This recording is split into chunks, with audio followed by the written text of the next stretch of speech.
Welcome to Dark Dial. Fill your spot there, Chance. Sorry. Happy Monday. I got excited. We're so glad to be back. Aside from Thanksgiving, I've been sick. Jacqueline said today's the first day I don't sound like dog poop, so. You did sound a little rough. Yeah. Bad. It was something along the lines of, "Oh God, I'm dying, help me." Yes. I don't think I said that. No, those were your exact words. I remember. I was like, Well, you came over and you were like, "Oh my God, you do sound like that." I thought it was the phone. yeah, I No, thought it was it was just the bad. phone call making it worse than it sounded, but no, you sounded like death itself. That was Friday. We were going to do the show anyway, so we're doing the show Monday because we didn't do the show Friday because between that and then the power went out. So Gotta love it it. was like, we're not supposed to do a show tonight. So here we are. We are here. So welcome to Dark Dial. Indeed. I'm Gavin Green. You can find me on socials and stuff. I'm Chance. I have socials. You still really can't find me there yet, but eventually, one day. Honestly, yeah. You can find us on all the Dark Dial socials where we're at mostly. I'm Jacqueline, and you can find me on Facebook at CryptidJ. All right. If you are watching, please do give us a like and subscribe, especially if you're on Rumble. If you can give us a follow, really helps us out. 3 weeks and still got the muscle memory for I'll that. do that. Yeah, that was good. That was good. Can you do it again, second time? Oh, I don't know. It might have been a fluke. Oh, I wasn't ready. Too quick. So we're how you guys doing? How was your Thanksgiving? What did you guys do for Thanksgiving? It was good. I just had some neighbors over, some family over. The usual small Thanksgiving. I'm used to having like the entire extended family. Back when I was out east, we'd go over to my sister's house and we'd have like 50 people over. It's insane, too much. So it's a nice change of pace to Yeah, only have quiet a one. couple of people over, no doubt. Well, we ended up doing a dinner out so that we didn't have to cook or anything. Denny's, it's American institution. It is. It was awesome. And then we went to go see the horror movie Thanksgiving and completely terrified my child Yes. on Yeah. accident. It was a pretty cool movie. Don't bring your kids, even if they're teenagers, because it'll freak them out. Or scar them for life. It's a Thanksgiving she won't forget. Yeah, for sure. But overall, it was a really good day. She was a little scarred from it, but yeah. You ever seen the Santa Claus? I'm sure you've seen the Santa Claus, right? Yeah, Oh, no doubt. He burns the turkey, and then they end up at Denny's, and they're out of everything, and he like sees another dad like across the couple tables away or something. Yeah. And he's like, burnt the turkey, huh? And he like waves and his hand's just like bandaged. It's kind of like that. Good. We tend to go to Denny's because nobody really appreciates Thanksgiving dinner that much in the family. Like, I mean, I like it. I We're like not turkey. big turkey people. I like yams, but I can do without it. Like, give me a cheeseburger. Turkey is very aggressively turkey flavored. I don't know how else to describe it, and it can be too much. It's just never been my thing. So a chocolate shake and mozzarella sticks were great for Thanksgiving. Have you guys ever killed your own turkey? No. My best friend did. After she named it. Heartbreaking. I've never done that. No. She said she held it upside down for a little bit and waited for it to like pass out and then whacked its head off. Like you're at an Ozzy concert. It's like, oh my god, that's terrifying. What I've heard is that domestic turkeys are so stupid, like they've been so inbred over years, that when it rains, like they have to have them covered because they'll look up and drown themselves. Yep. Is that true? I've heard it since I was a child. I have to imagine if you also have. Yeah, exactly. Yeah, but yeah, I mean, like that's something I heard from my grandfather, who kind of reminds me of your dad. So is this something you heard from your dad? Yep. Okay, yeah. That's funny. You know, he was a hunter. You know, we used to go pheasant hunting and stuff like that. I mean, I've killed and eaten pheasant, but never a turkey. I wish the hunting out here was as open as it was back east. the deer hunting at least like works on a lottery system out here. Yeah. And you have to get picked, and then you can only get one tag.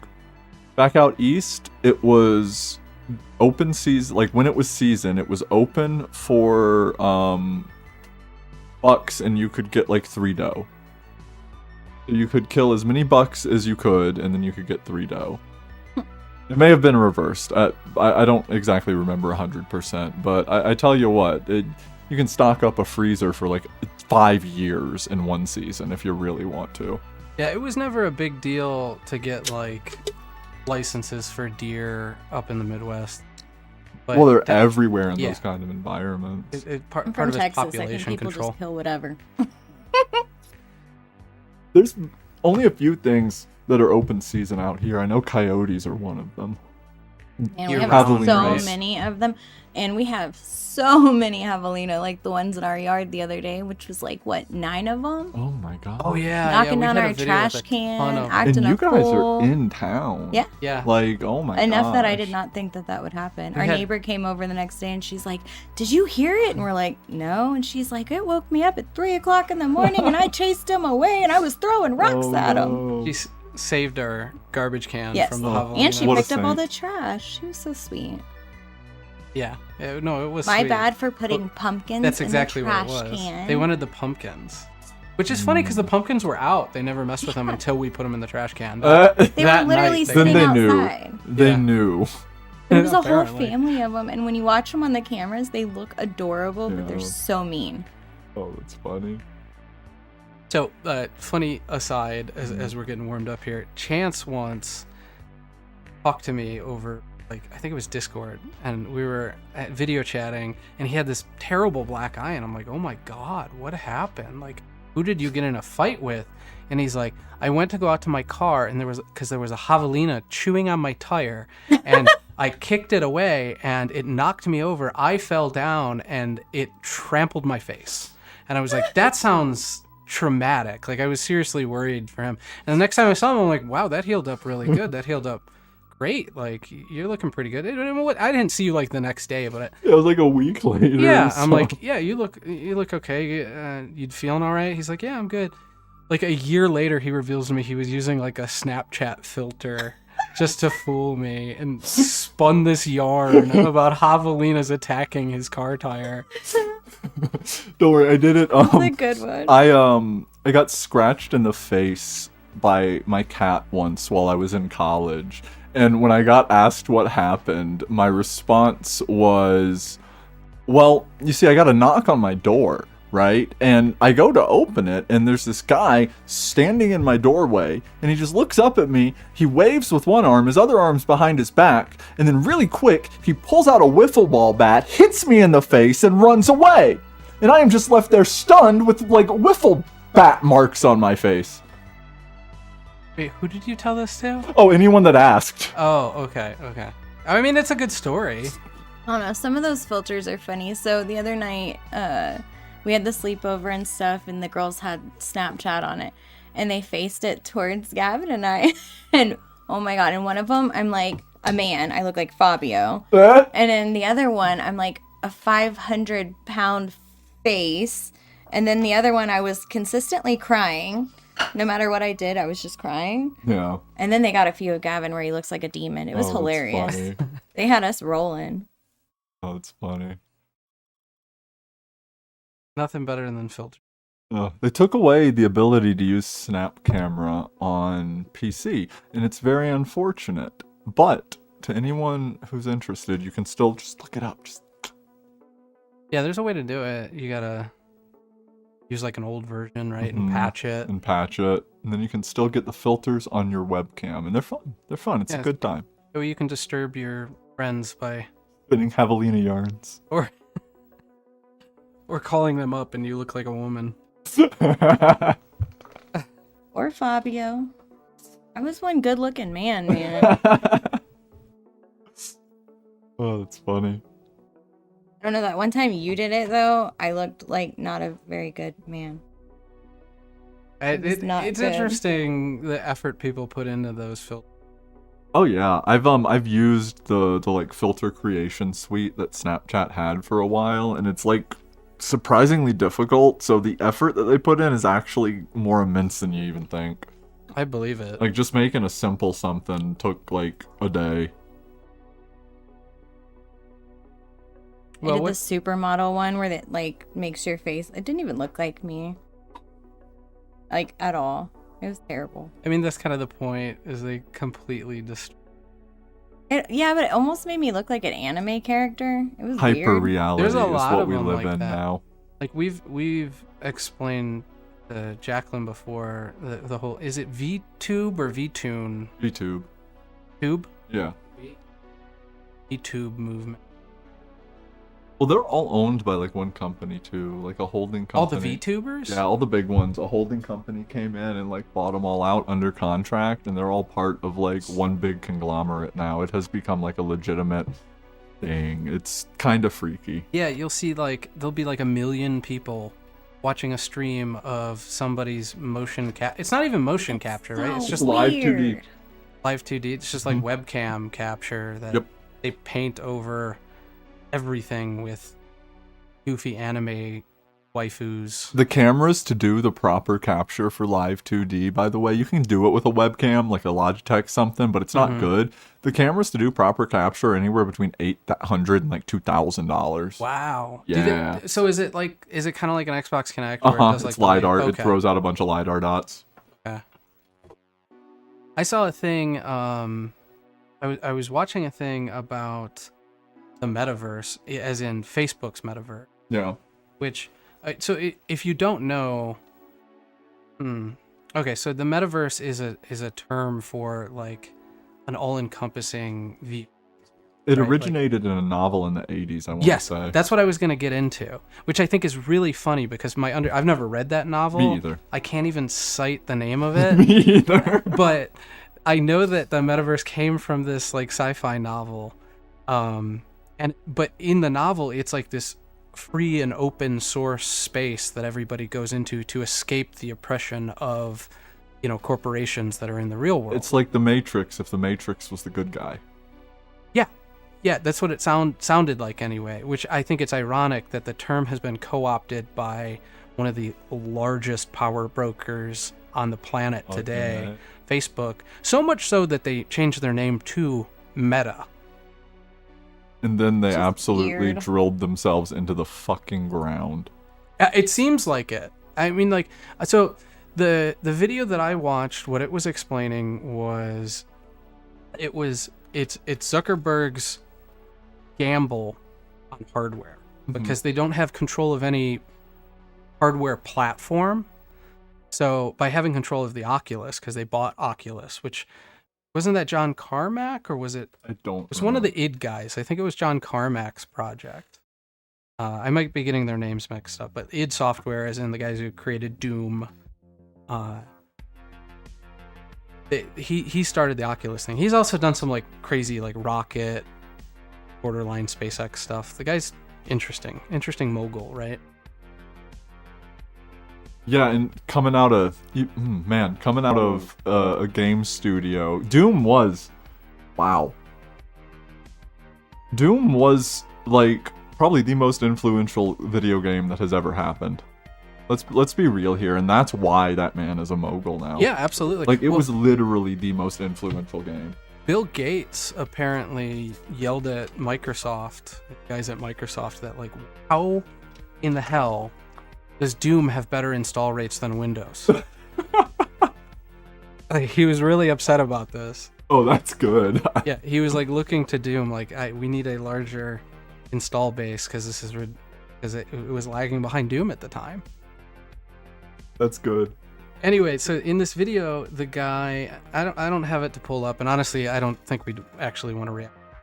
But he lives, quote unquote, in the metaverse for like a week or something like that. And as he's walking around, you can tell it's just empty. Nobody's there, and the people that are there are like children, and I mean like children. Yeah. Like, some of them sounded no older than like 3 years old. Oh my god.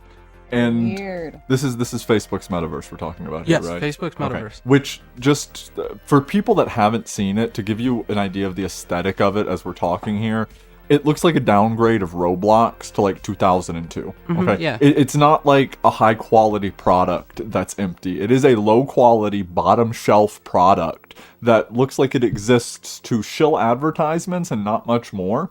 No, it That we're looks like talking about here. Nintendo's Mii's. Yeah. Like that's the level of animation, and they don't have legs. I guess they're getting legs. Yeah, or something. we have indie companies making stuff like Boneworks with full physics engines and like completely interactable bodies that you can hook up to haptic suits and do full motion tracking. We have indie companies doing that, and Yes. you're telling me that billions and billions of dollars were poured into this plan and we don't even have legs? This sounds like the biggest money laundering scheme I've It ever does. heard in my Well, fucking life. That's where I was going with it. Is it seems like a clear-cut case of a conspiracy, some sort of, I want to say money conspiracy, but yeah, some sort of money laundering or something is happening there because nobody's in it. The people who are in it are children. There's some adults, but And they just most of keep them, pouring money. yeah. I mean, like there was like groups of like adults that they like at senior centers, who they'll put on it to kind of show them. It really did look like nothing but kids. And what's crazy is if you follow the news a couple years ago, it was like every major brand was entering the metaverse. Yeah, some Facebook's kind of metaverse. NFT, some kind of... Well, there was like Walmart had like a shopping experience in the metaverse, like KFC, like all these different brands were trying to get into this. What do I want to go to a virtual Walmart for? I hate going to Walmart as it is. Right? Yeah, exactly. You know what? Well, that's another side, but that Walmart isn't open 24/7 most places. Gonna make a whole generation of COVID. weirdos. Like, oh, I don't want to actually be in the real world, so I'm gonna go in a fake world. Well, that's the Weird. question. Is it societal engineering? It is. Is it yeah. put on the VR headset, sit in the pod, and eat bugs? 100%. I mean, they already stuck masks on us for 2 years, and nobody knew who each other were. Nobody saw facial expressions. Why not stick them on a computer where, again, they won't know anybody? Yeah, and like as an adult, there's how do I put this gently? There are some masks that work, and there are some ways to use masks that work, but most of the adult population is incapable of using a mask in an efficient manner in which it actually would work. But as an adult, you can at least handle the lack of expression on faces. But as a developing child, what does that do? I feel like it can change a lot. Affect your personality. You don't know how to read expressions. When did TikTok get big? About 2020? Right about when? Somewhere around Yeah. there. That's when all those little Oh, dancer no. people It was a came little bit out. before. Oh my god, the 8 Divines plan is happening here too. It is. It is. Think about it. You talking about the Korea thing? Uh-huh. Yeah. Think about what's happening with that. Think about what TikTok is. Think about when that happened, when the pandemic hit, all of the things surrounding the pandemic. Societal engineer, it's oh my god,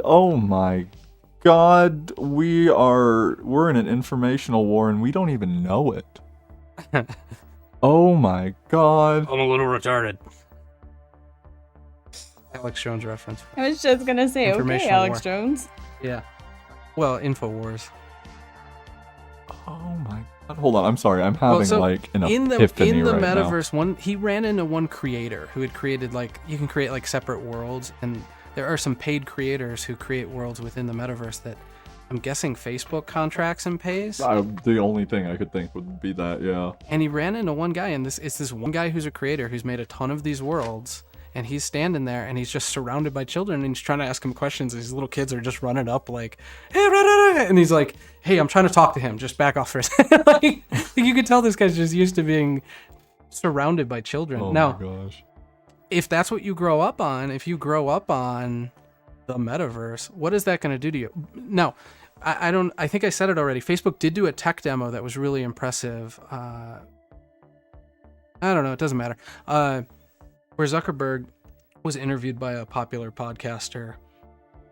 Lex Fried? No. What's the guy who always wears a suit? Young guy, looks... I don't know. And it was really impressive because they did actually look like themselves. Like they had done 3D scans of themselves and were able to animate it to the point where it was like, oh, okay, it actually kind of looks like you're in a That room wasn't with a somebody. live tech demo. No? No, that was pre-rendered. You know what I'm talking about? Yes, I do. It was pre-rendered. Okay.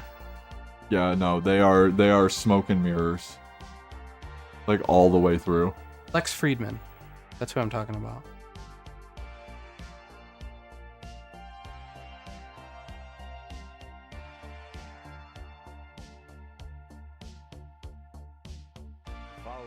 I'm pulling it up right now, the so-called tech demo. Oh, I think they passed it off as a tech demo. Uh-huh. But like these are professional 3D scans. Following is a conversation with Mark Zuckerberg inside the metaverse. Mark and I are hundreds of miles apart from each other in physical space, So but it feels like we're in the same room. that's not him. That's a 3D scan of him. Realistic codec avatars in 3D with spatial audio. There's audio if you Technology guys is got your headphones in. incredible, and I think it's the future of how human beings connect to each other in a deeply meaningful way on the internet. These avatars This can is capture disturbing many if it is a nuances tech demo. of As facial far as I am expressions aware, that this is we pre-rendered. we humans use Like it's to not like communicate they emotion did to motion each other. capture and then I this isn't real just need to time. work on upgrading You know what I my mean? emotion expressing capabilities of the underlying human. I mean, yeah, I could see it This being is the pre-captured. Lex Friedman podcast, It was and now billed your as the friends, first Mark. interview in the metaverse, though.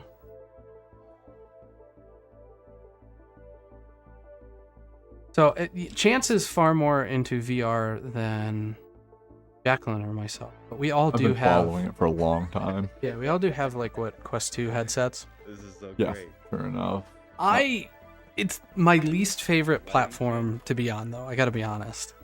There are some absolute gems in the VR space, and Doesn't feel awkward to be really close. there are some companies making real strides in the way of gaming.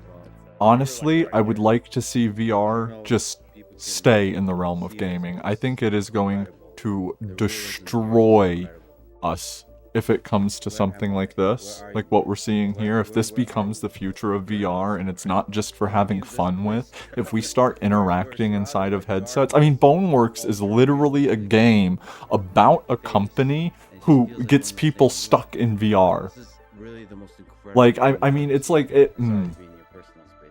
I mean, I don't like It's it. just freaky. yeah, I no, don't I was commenting to this like game it. before that.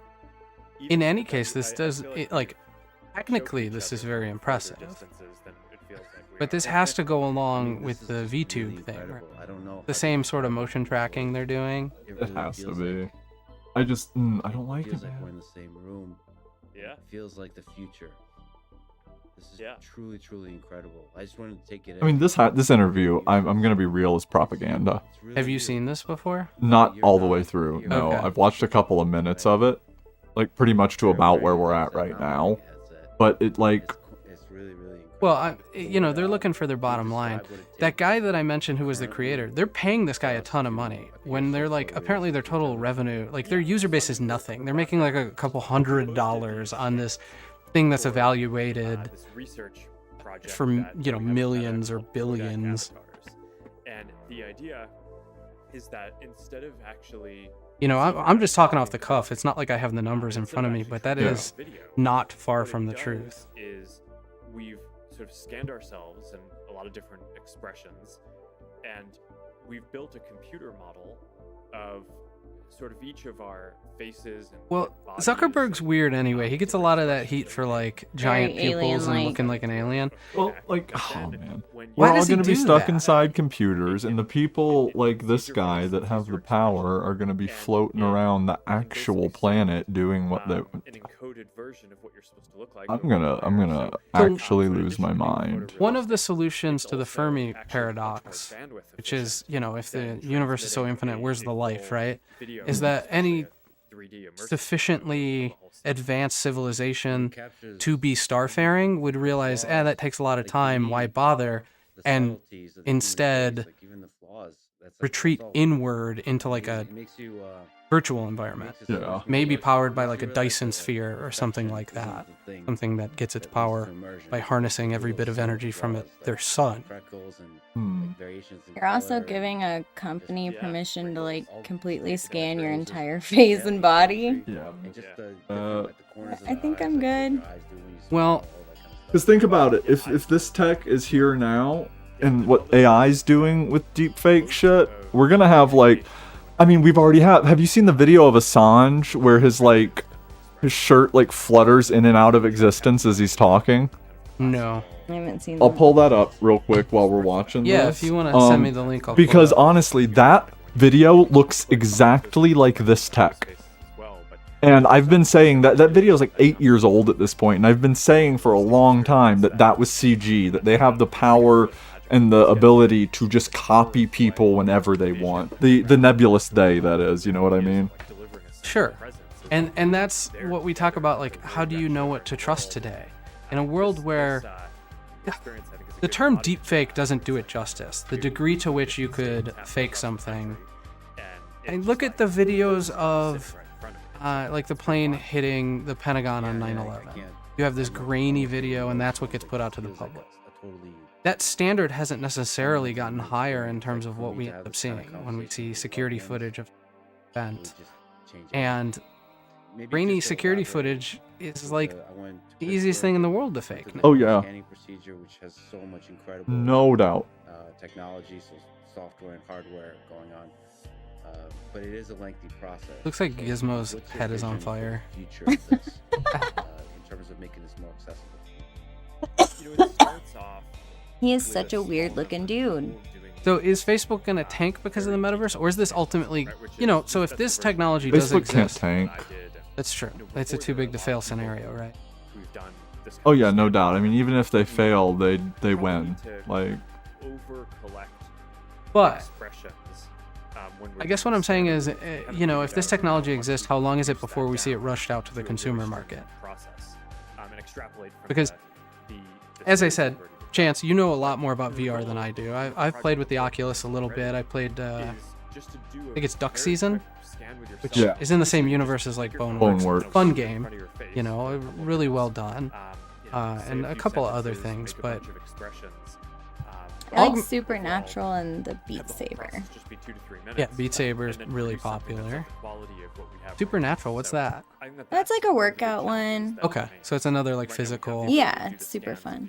You have hours to sit for one, and with today's technology, I mean, you're using a meta headset that exists. I just can't get over this. This is freaky. The thing is, it's not going to be virtual reality. Do you agree with me on this? That the focus on virtual reality is kind of a misnomer. It will be augmented reality.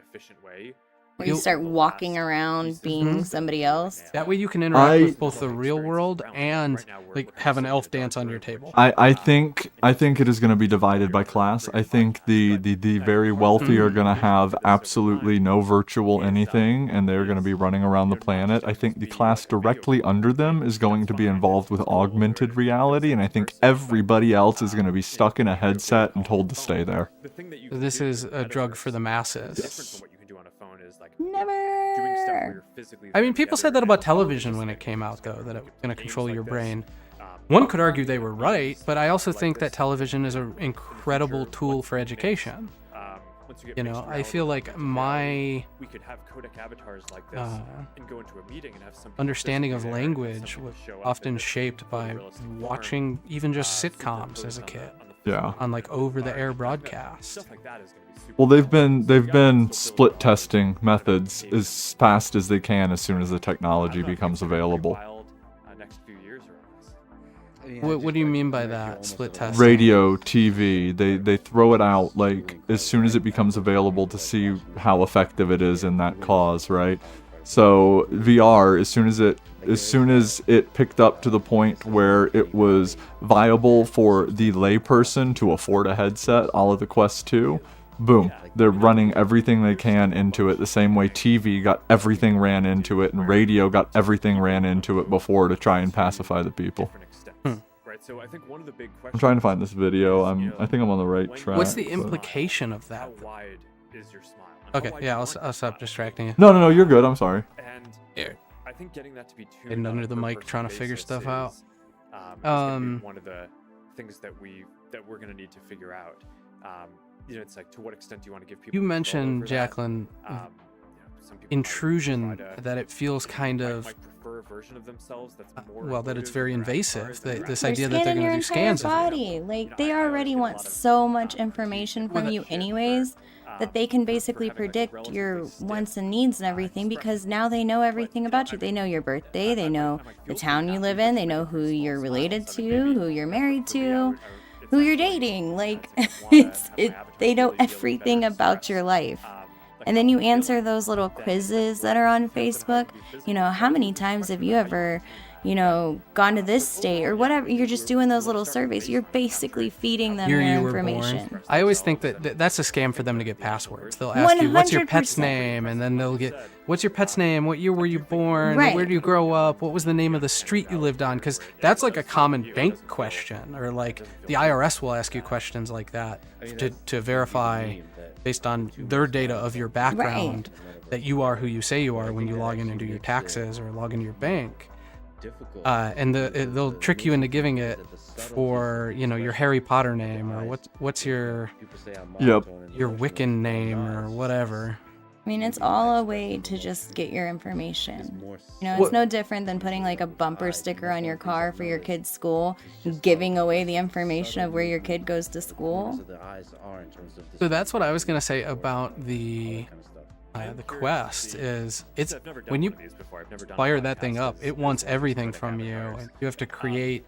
I fired it up recently, and after an update, it's like you got to create your little me character, and they want your whole life attached to it. At least your Facebook account. It's not worth it. So I think that this one, because it's photorealistic, But he's gonna scan my face. Kind of as amazing in 2D for people watching it. So I as had it a feels thought to be in it. the other But day. we Well, certainly had this, should I save this? this No, I issue won't. where Okay. a lot of the other things So, just- it's like you know, feel the we sense of often version talk you're in it about- that doesn't quite translate to I'm gonna a stop 2D. this video. So we often talk about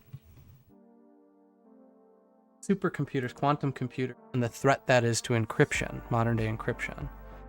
This is something I know you're very familiar with, right, Chance? Absolutely. It is not only a threat, it is an instantaneous and immediate obliteration of everything cryptographic in the current known systems. Yeah. I mean, SHA-256, like, it takes like billions of years to crack it, brute force, right? Quantum computer, like 0.2 seconds. It's all, they had Google's quantum computer. There was a mathematical formula, and I forget the name of it. I'll have to do some research real quick to pull this all up, but I'll go ahead and get the gist of the story out of the way. There was a mathematical formula that a standard operating computer, an electrical rock computer, right, would take 3.3 million years to solve. Sure. Google's quantum computer did it in something akin to like 3 to 12 hours, somewhere in that range. So the government actually mandates that encryption techniques on government systems are quantum resistant. And I might be using the wrong term, but basically resistant to cracking via quantum computers. Because there's a concept in cybersecurity which is basically store now, crack later. As in, you don't have the processing power today, but as processing power exponentially increases, it won't be long before you're able to crack this thing. So it's store it now, pull it up later, and crack it. And with quantum computers, what we're looking at is their ability to crack things so much quicker than our typical binary computer. Which there are methods of encryption that allow you to resist that kind of a crack from a quantum. And I tried understanding them at some point, the algorithms and stuff, and I'm not smart enough to understand what they were doing. You and me either, bro. But- It's wacky. But I there don't are. understand hardly any of it. That's okay. I'll do my best to explain it. There are methods today to keep your data in the future from being cracked by quantum computing. but they're kind of fringe and they're new, and the government requires them. What a quantum computer is for your benefit, Jack, it's not a standard computer. It uses qubits instead of ones and zeros. Things can exist in many positions. They're like non-binary computers. Yeah, superposition of both 1 and 0 until the wave function collapses. Yeah, so Kind of hard to wrap your mind around anyways, because like it is. You have to think I don't really outside of understand my own little computer. If you think about like DNA, how DNA doesn't operate off of ones and zeros, and there's various different chemicals that make up DNA. Yeah. It's something kind of like that. Like it's expanding from ones and zeros. It's the double slit experiment for information instead of photons, which photons are just packets of information, but like that's a whole nother story. But yeah, it's a double slit experiment. It's the observer effect happening in real time. If you know the answer but you don't know how to get to it, you don't need to know how to get to it because the answer will just pop. If a qubit, say you have like 4 qubits, right? And they're able to exist, and you're trying to, for encryption's sake, I'm going to like TLDR is shrink this idea concept down as hard as I can. Say you have a 4-digit passcode that you need to crack. Okay, and it's either ones or zeros. To make it simple, it's a binary passcode, 0101. It's the code that we need to get to. A normal method to do that, like brute force wise, would be 0001, 0011, 0111, 1111, 1000, right? You try every possible combination. Think about a bicycle lock that has 4 digits. Mm-hmm. So if you don't know what the code is, you start at 0001, and then you go to 0002, and then you try basically every number all the way up to 9999. Exactly, and so that's how you would brute force that, and let's call that our encryption, right? And the qubits, the way to think about how they work is you lay 4 qubits out, and they're just sitting there fluctuating constantly. And they're not fluctuating. It's a misnomer to say that, but for the visual that we're looking at, they're constantly just They're rapidly existing in switching multiple states at the same time. between 1 and 0. Yeah. Realistically, the 1 and the 0 appear on them at the same time at 50% opacity, right? So you have 4 little lottery balls, and you can see a 0 and a 1 on both of them. When you're looking away, right, nothing's going on. As soon as you look at it, it will instantaneously, because you are observing it, collapse that 50% opacity to every combination that it could be at the same time. Like it will all boom hit, and whichever one works is going to go through. And that's like a super simplification of it, but to think about how it is going to break encryption, that's a really good way to look at it, because all of the answers exist at the same time. It only needs the right one. And since they all exist at the same time, the right one is going to thereby exist inside of that, and it will instantaneously collapse into the one that works, basically. Right. So basically what you have are bits or ones or zeros, right? Qubits are a 1 and a 0 that can exist in like all things at the same time. It's like everything everywhere all at once. And until the observer looks at it, it then collapses into a known state. I don't exactly know how quantum computers work, but I think and that observer, by the by, has to be conscious. The double slit experiment doesn't work with cameras. If you point a camera at it, it still behaves. Yeah, if you look away from the camera. It has to be a conscious observation, which makes it even doubly stranger. When he's talking about the double slit experiment, what he's talking about is they shot, was it protons? Photons. Light. Photons? They shot photons through 2 slits. So if you can imagine having a cardboard box and then cutting 2 slits through it, and you have a gun that shoots photons through it, you would expect on the back panel behind, if you had put another piece of cardboard behind it, to just see 2 slit patterns from where all of the photons hit. And when you're looking at it, you do. Yeah. However, when you look away, the observation that actually appears is a wave interference pattern generated using calculation of the distance between the 2 slits and the rate that the photons are going through it. It makes waves instead. So it's like, is light a wave or a particle? Like, how does it... I don't know how this relates to quantum computers. We might be getting off a little bit. We're gonna turn into the movie Eagle Eye, and all of the computers are gonna take over and sabotage our lives. Maybe. So here's the thought I had yesterday is by the time quantum computers ramp up to destroy all standard encryption, is it not possible that we'll have entangled particles? So like, I think it's spooky action at a distance, right? You can entangle two particles, and they've done this in the lab. So you have a particle here and a particle here. Click this particle, and this particle shakes. And I can move this particle to Alpha Centauri, or, you know, whatever the nearest star is, and I flick this particle, and it still shakes. Billions of miles away. Okay? Faster than light phenomenon. Faster than light. It's instantaneous. It doesn't take time like a radio wave takes, or like light would take, or sound takes to reach its destination. It just happens instantly.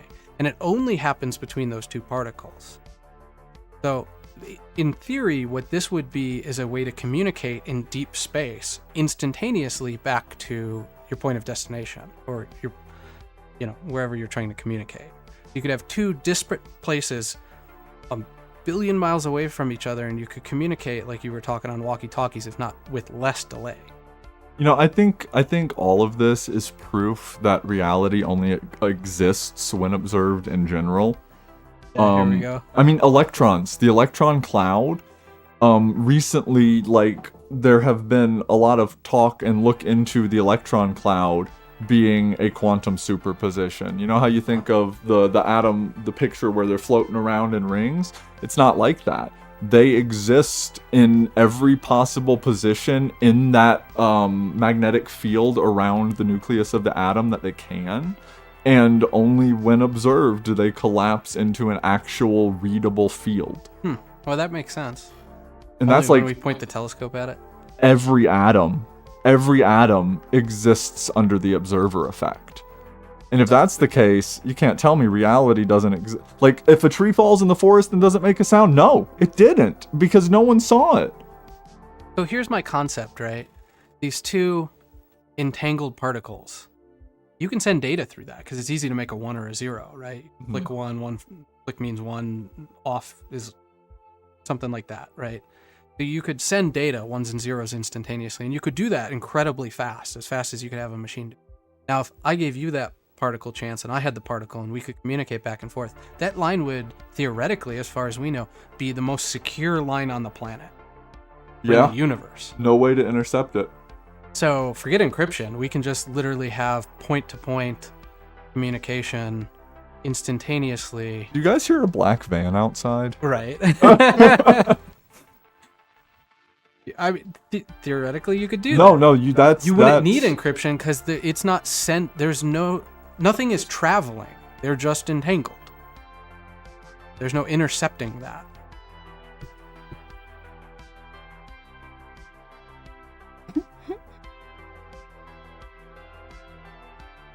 If I wasn't on a watch list before, I am now. I think you have landed on something that actually currently exists. I'm not gonna lie to you.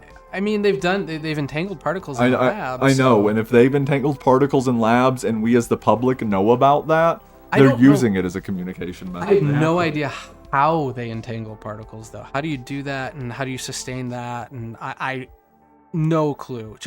Just in theory, if that's the way the thing operates, you should be able to set up the most secure communications or the secure data line that could possibly exist.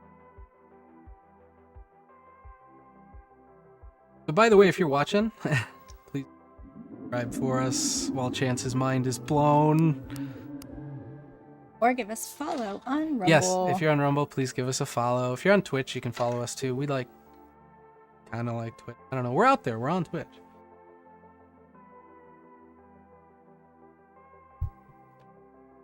Did see some new subscribers out there on YouTube. We love you. Cool. As well, we were gone and sick and Thanksgiving. We do. You're all pretty cute. Yeah, it was a big boost for us to see. Hey, we got some subscribers out there, and we haven't even been. It touched our heart.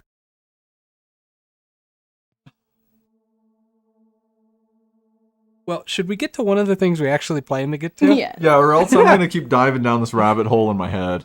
I mean, honestly, we had a few little articles and stuff that we were nothing major, and most of it is just like I haven't seen most of this stuff. I mean, I saw the 2 of the articles, but about it. So, what should we hit first, or should we open calls at all?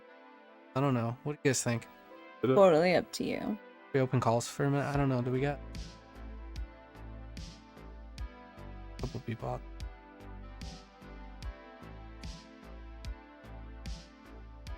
Help me out, guys. Help me out. Open up calls. If you want to give us a call, we will take your call. True. We'll be here. 857-32-D-dial is the number. There on the bottom of your screen. And if you call now, you'll get free shipping for just $19.99. We'll ship you our opinions for free. It's true. For $19.99. We'd love to hear from you. So, line's open if you want to give us a ring. If you check out our website, there's a call now button on it if you're on your phone. And if not, check it out. We got a forum on darkdial.com, and also all the links to all of our socials and everywhere we stream are all up on that website.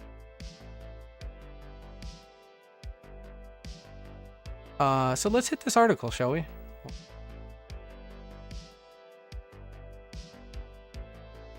Got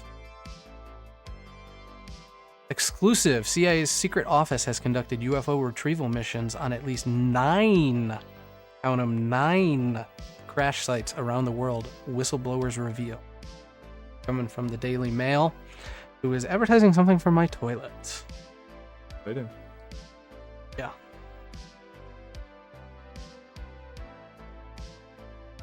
Should I read it? I can read it. A secretive CIA office has been coordinating the retrieval of crashed UFOs around the world for decades, multiple sources told DailyMail.com. One source said that at least 9 apparent non-human craft have been recovered by the U.S. government, some wrecked from a crash and 2 completely intact. 3 sources briefed on those alleged top-secret operations told DailyMail.com that the Office of Global Access, or the OGA, a wing of the Central Intelligence Agency's Science and Technology Directorate,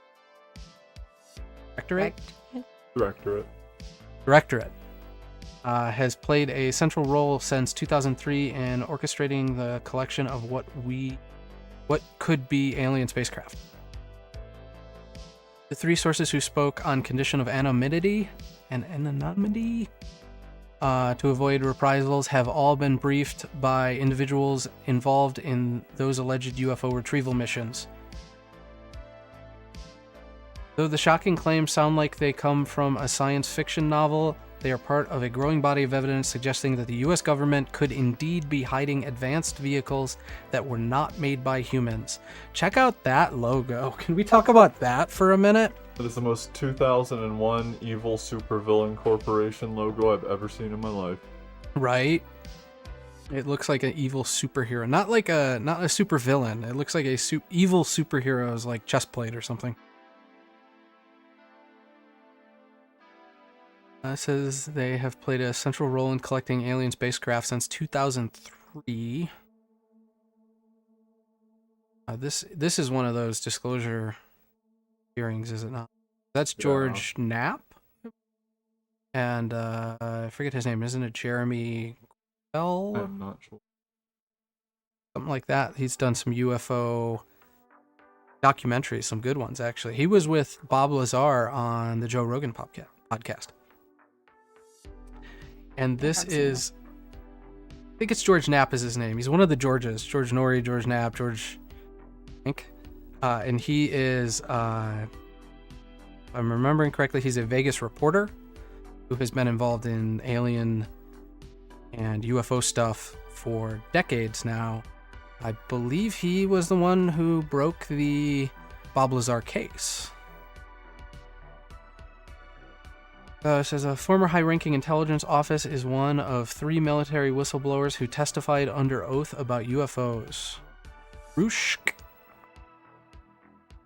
claims he has evidence of secret programs involving technology far surpassing the U.S. capability. do you want to tell us what this document is? Because I think we looked at what I think is this document. Have any idea? Believe it was oh god, what was it?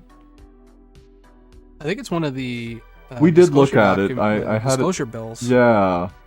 Just don't remember what it was called. July, Senate Majority Leader Chuck Schumer co-sponsored a bill to allow disclosure of recovered technologies of unknown origin and biological evidence of non-human intelligence. This is the one that Yeah. had all the definitions of what non-human intelligence was and what the craft were, and it was a very definition-heavy document. Yeah, precisely. And we covered that. I think we made some clips from it, maybe even some shorts, talking about non-human intelligence very early on. We first started like 4 months ago. Former top intelligence officer David Grush told Congress as much in an explosive public hearing in July. The same month, Senate Majority Leader Chuck Schumer sponsored an extraordinary bill to allow the disclosure of recovered technologies of unknown origin and biological evidence of non-human intelligence, which has now passed in the Senate.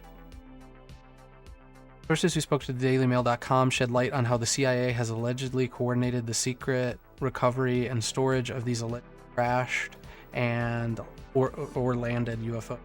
There's at least 9 vehicles. That's a claim. Okay, so let's start here. This is the good stuff. There's at least 9 vehicles. There were different circumstances for different ones. One source briefed by a UFO program insiders told Daily Mail. It has to do with the physical condition they're in. If it crashes and there's a lot of damage done. Others, 2 of them, are completely intact. So, I mentioned Bob Lazar already, but this jives a lot with what he had claimed to see when they opened the hangars at Area 51 at some point and had, he called it something like the parade or something, because it's so, his claim was that it was so compartmentalized there that, you might only be allowed to talk to one person that you're working on a project or maybe a small piece of technology that I've told you the story anyway is from extraterrestrial spacecraft. Yeah, but at some point he had talked about that, seeing a line of them. They've recovered a number of. The source said the CIA has a system in place that can discern UFOs while they're still cloaked. And that if the non-human craft land crashed or are brought down to Earth, special military units are sent to try and salvage the wreckage. Another source with knowledge of the OGA's role said that they specialize in allowing the U.S. military to secretly access areas around the world where they would usually be denied, for example, behind enemy lines. This is basically a facilitator for people to get in and out of countries, the source said. They are very clever at being able to get anywhere in the world they want. So let's say something crashes in Iran or some hostile country, or even a country that they want the recovered tech. Apparently, OGA has some sort of team that is able to covertly get in and get the craft out. That way, Multiple sources briefed on the OGA's activities told DailyMail.com that the most of its operations involve more conventional retrieval missions, such as stray nuclear weapons, down satellites, and adversaries technology. See, this is interesting about the stray nuclear weapons, because I think that happens a lot more than we know. Oh yeah, 100%. I recently watched a thing about how a couple of nukes were dropped on Carolina accidentally in the 60s. One of them's still there. Apparently one's still there, and there was literally only a couple of safeties. There was 5 safety mechanisms, and one safety mechanism was the only thing that kept them from going off, and on each bomb it was a different mechanism. So it's not like there was one really good one. There was 2 separate ones. Okay. Very scary. Is that one still there in North Carolina? Carolina? I'm pretty sure it's either that or there was one in Hawaii or something. I don't know if it's still there, but they did leave it there for quite a time, and they bought up the land around it. That was part of The 1961 Goldsboro B-52 crash. Yeah, they had those B-52 bombers just flying around North America 24/7 for like a decade during the Cold War, and all of which containing these nuclear bombs that on multiple occasions, that's not the only one where they dropped. Anyway, but they claim some missions coordinated by the OGA have involved retrieval of UFOs. The task at hand is simply to get into custody and protect the secrecy of it, one source said. Actual physical retrieval is by the military, but it's not kept under military control because they have to keep too many records, so they start moving it out fairly quick into private hands. Documents published by the National Archives and Records Administration in December of 2016 showed that OGA was one of 56 offices in the CIA, with its chief and deputy making up two of a total 286 director-level officials in spy agents. Interesting. What do you take from that? That it's real.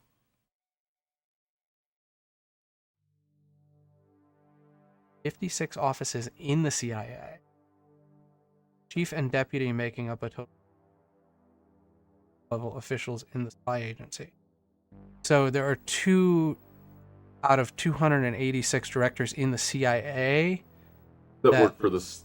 that are Yeah. OGA, is what I'm understanding there, right? Correct.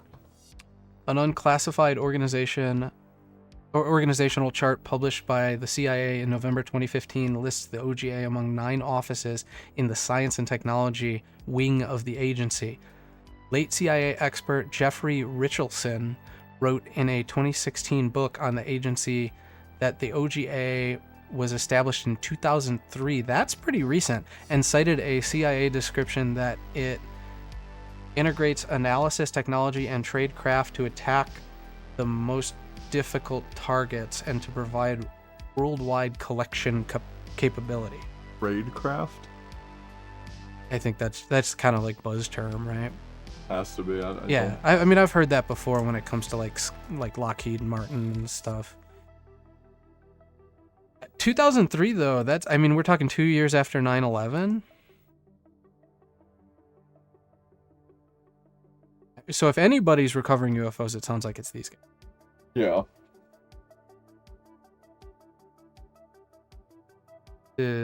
Doug Wolf helped set up the CIA's Office of Global Access in 2003. Founding member right there. The He Keebler looks elf. like an alien. He looks like a Keebler elf, bro. Give me some cookies. All due respect, sir. Come on, No Dark due Down. respect. Yeah, he's not gonna. He's not gonna reach out to us. Phone rings. As its deputy director, he managed warned access programs that deliver intelligence from the most challenging denial. According to a short biography published by the conference he attended in 2017. So if this was made in 2003, it is 2 years after 9/11. Was this part of an attempt to recover stuff like loose nukes? I mean, obviously it sounds like that's the official narrative, but you know, I guess I'm saying at in that frame of time with the war on terror, would that not be a priority? Makes sense. I believe. Let's see what this is before. I don't know if we want to read this. This is more of that bill. Yeah, Yeah, same. we've bill. read this before, but this is the bill, the disclosure bill, the UFO UAP disclosure bill, has been passed by the Senate, which I think it's been passed into law. Went through the House and Senate. Correct. Not get a pocket veto or something. First, just a 3. Okay. A 25-word biography of former OGA Deputy Director Doug Wolf, published by an aerospace conference in 2017, says that he helped start the Office of Global. Wolf's bio cryptically adds that he was responsible for leading and managing strategic unwarned access programs that deliver intelligence from the most challenging areas we already read, and served as program manager with responsibility for the end-to-end system acquisition of an innovative new source and method. IC intelligence. But served as a program manager with the responsibility end-to-end system acquisition of an innovative new source. Dawn, she told us the evil dust is in the air. It's everywhere. That's weird, right? Is he talking about the acquisition of innovative new information. sources? No, he's talking about like the acquisition of a new source for the acquisition of intelligence. What innovative new source can you use to acquire intelligence that isn't literally mind reading?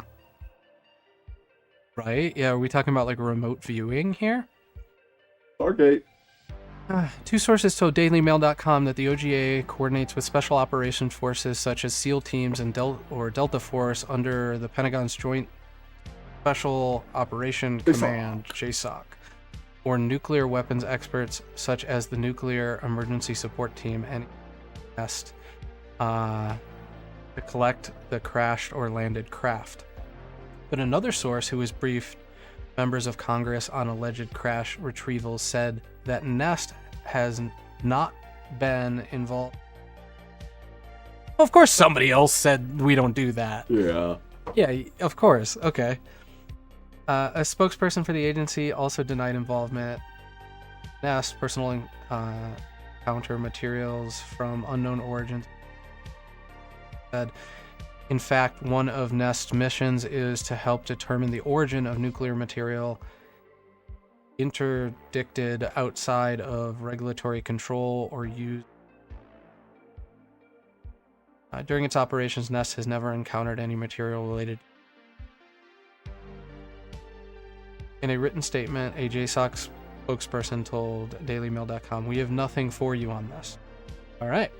A former SEAL team member told DailyMail.com, everybody tell DailyMail.com something, that they had been on operations coordinated by the CIA to retrieve high-value stray enemy weapons, and that they knew of colleagues who had been on similar operations where they recovered technology that appeared highly advanced, though not necessarily out of this world. How would you know it? You know what I mean? Like, if you're the guy recovering it, you don't necessarily know what you're recovering, and they might not tell you what you're recovering. So, for all you know, this is super secret government tech from either, the United States or an adversary, a UFO. Absolutely, that happens. The ex-SEAL said, even ordnance or a weapon that we've never seen, we recover and bring it back. One source said that the Air Force Special Operations Command's 24th Special Tactics Squadron, based at Pope Field Army Base in North Carolina, coincidence, has also been involved in securing areas for UFO crash retrieval. Sources said that the CIA office then often hands the wreckage or materials over to private aerospace contractors for analysis, like Lockheed Skunk Works, I would assume, or Boeing. Oh, Skunk Works. What a place. What a group of guys. Good guys, those guys. Where it is not subjected to rigorous government audits and can be shielded with protections for secret trades or trade secrets. I mean, of course, you have no motive. Like, if there is any power in this technology, you have no motivation to distribute that or distribute information of it out to the populace, or even share it within, other intergovernmental bodies, or in this case, military contractors.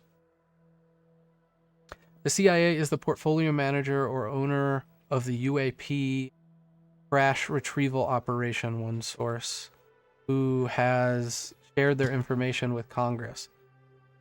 The Department of Energy, the Department of Energy is interesting. We could go into that.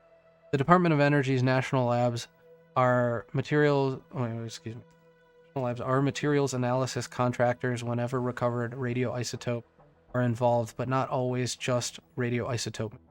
Aerospace defense industry are also contractors that specifically do not handle any recovered radioisotopes, but they handle the other non-radioactive material and intact. Sorry, white screen, small screen. My eyes are going a little backwards.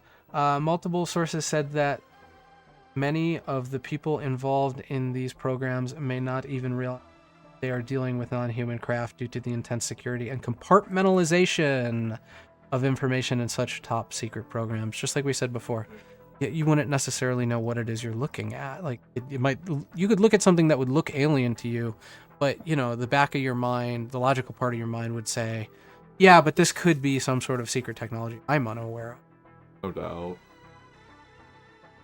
In an interview Wednesday with podcaster Joe Rogan, whistleblower David Grush gave an example of, I have not seen this episode, but that example of engineers in the Manhattan Project of the 1940s not realizing that they were working on fuses for the atomic bomb that would eventually be Japan.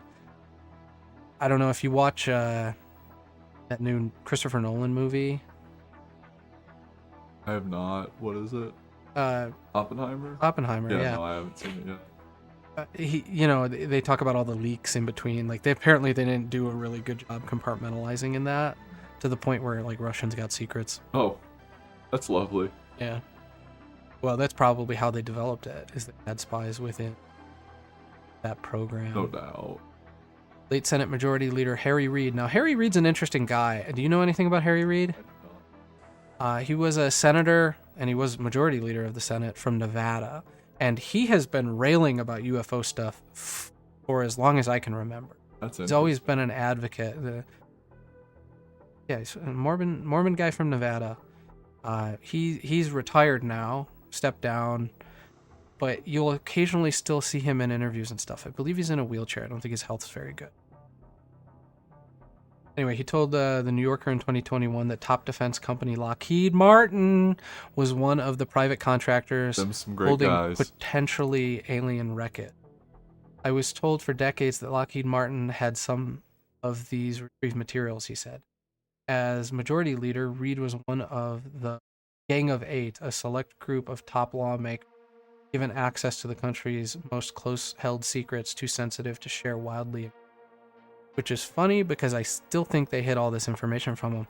Because the reality is, if you get it, like they're saying, out of government hands and into private hands, you can't do anything about it. Yeah, even if you're Senate Majority Leader, even if you're president, how much of that information do you have the right to access?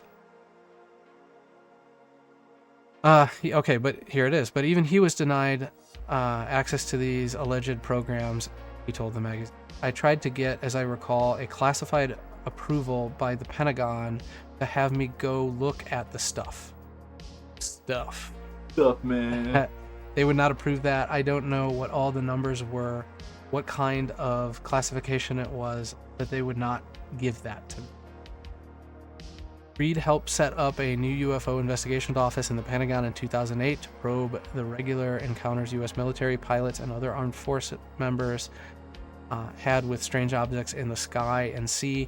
In June, former top intelligence officer Grush, I think I'm saying that right, came forward with claims that while working for the Pentagon's UFO office, he discovered the U.S. had a secret program trying to glean new technology from multiple non-human craft it had obtained dating back as far as the 1930s. Holy, that was a number I wasn't ready for. Well, the that's 30s? Yeah, the 30s. Roswell was the 50s, right? 50s, 60s. It was like 56, wasn't it? I don't totally remember, but that sounds right. Look it up real quick. So, one of the things that I've always heard as rumors in terms of these origins is that this idea that some of them may have been dug up in 1947. 47, okay. For Roswell. Anyway, that some of these UFOs, recovered UFOs, or downed UFOs, might have been dug up in archaeological sites. Yeah, some of them were crashed, some of them were landed and apprehended maybe, and some of them came from archaeological sites. There's been a lot of archaeological sites over the years that the military has stepped in and like kicked the private hands out. That happens at least once a year. We talked about that weird one. I think we talked about it, the weird one in Iraq with the giants. Yep, but that's a not uncommon thing. Someone's home, that's all. Oh, doggies. Anyway, okay, so the former National Reconnaissance Office staffers claim were deemed urgent and credible from okay, so the claims were deemed credible by the intelligence community inspector general, whom Grush says he gave documents evidencing his story and introduced to around 40 witnesses involved in the alleged reverse engineering UFO programs. What is this we're looking at? I have no idea. The OGA is one of 56 offices. Oh, okay. Oh, these are how many directors they have. Yeah. These are the number of. So the OGA is right there, 5th row, 6th, 7th. 1, 2, 3, 4, 5, 6. Go up one. Yeah. Opposite global. This isn't just kind of interesting anyway. Executive managers in.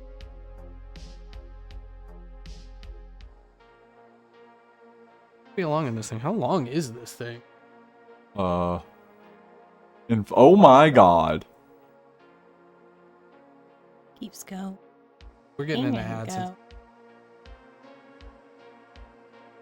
Earlier this year, Senate Intelligence Committee ranking member Marco Rubio. Marco, you know what my favorite memory of Marco Rubio was? Hmm. He gave the Republican answer to the State of the Union one year.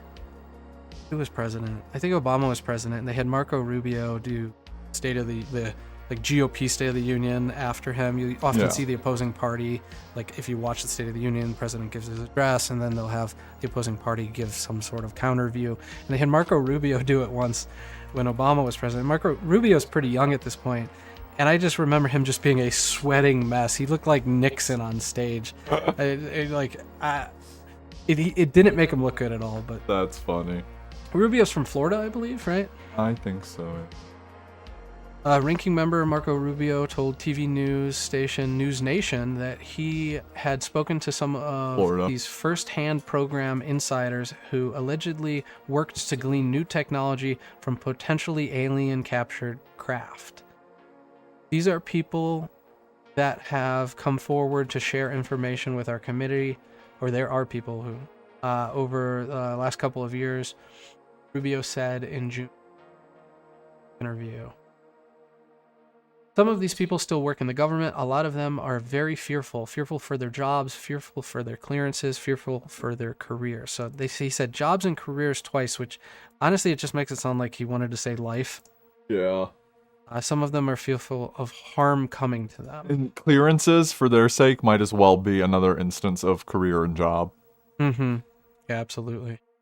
Most of these people at some point, or maybe even currently, have held very high clearances and high positions within our government. Some of these claims are things that are beyond the realm of what any of us ever dealt with. If it's even partially true, then somebody's broken the law. There's been some violations because these things have to be disclosed to Congress. Kind of vague there, presuming he's talking about UFO cases. Oh. Top lawmakers appear to be taking seriously the claims of UFOs hidden in secret bunkers.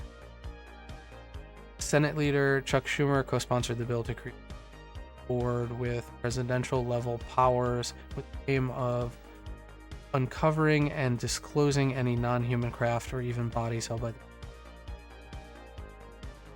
There's Rubio. There's Schumer. Oh. Yes. It requires all government agencies to turn over evidence of any recovered technology of unknown origin and biological intelligence to a panel of experts who can then the information public. Requires all government agencies. Yep. So that's why here's this importance that they move these things into private hands, meaning these military contractors, Lockheed Martin, for instance.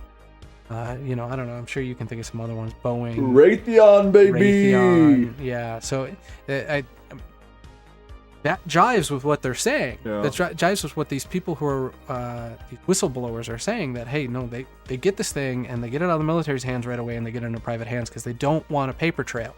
Because if they have a paper trail, there are laws on the books that require them as government agencies to turn over that information. Not that they would anyway. But it would be more of a pain in the ass if they had to deal with it. Yeah, you might be held accountable for it.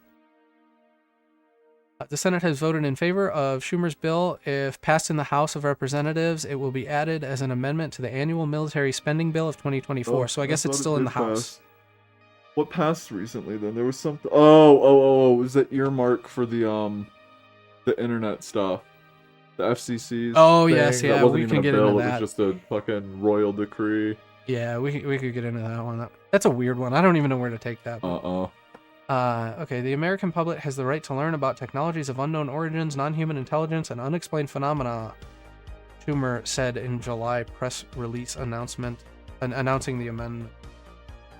Missouri Republican Congressman Eric Burleson, part of an informal caucus of lawmakers campaigning for greater transparency on UFOs, told Daily Mail that the source's claims gave him and his colleagues a lead to follow in their investigation. Are they talking about one of these whistleblower sources? Yeah, I think so. Has potentially given a congressman to follow up on.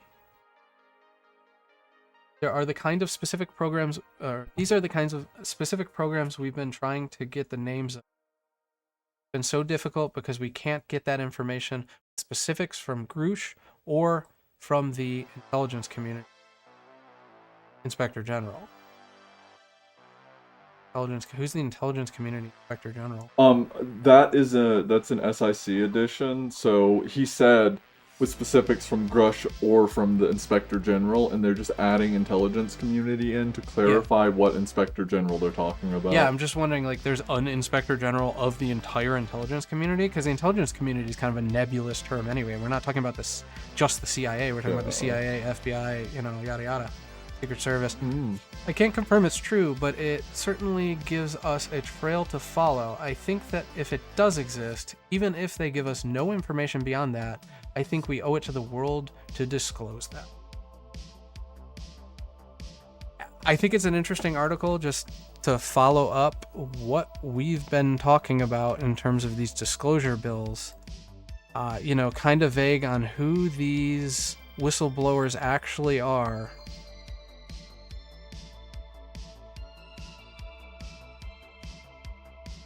Nonetheless, what do you guys think? I mean, it's jiving. Everything they're saying seems to connect back to everything we've been hearing from every whistleblower for the past 20 years.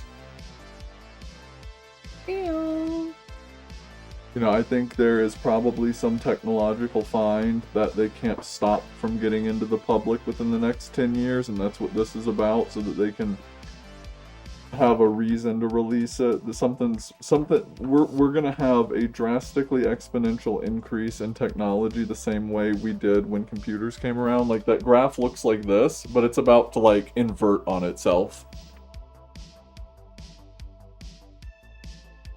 Sorry, somebody in chat just said there's no. Fuck you. Doesn't make sense. I wonder how long. Play and see. I can check that real quick, but that doesn't make sense. We should have audio.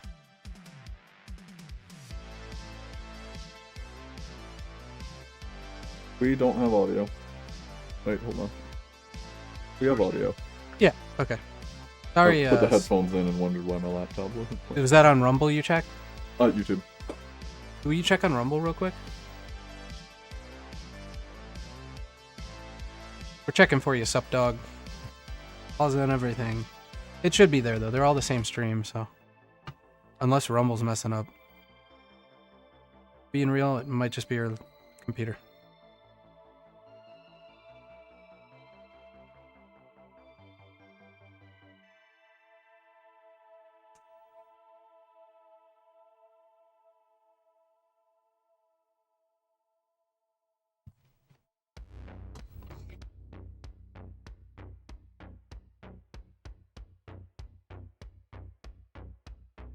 Good as far as I can see.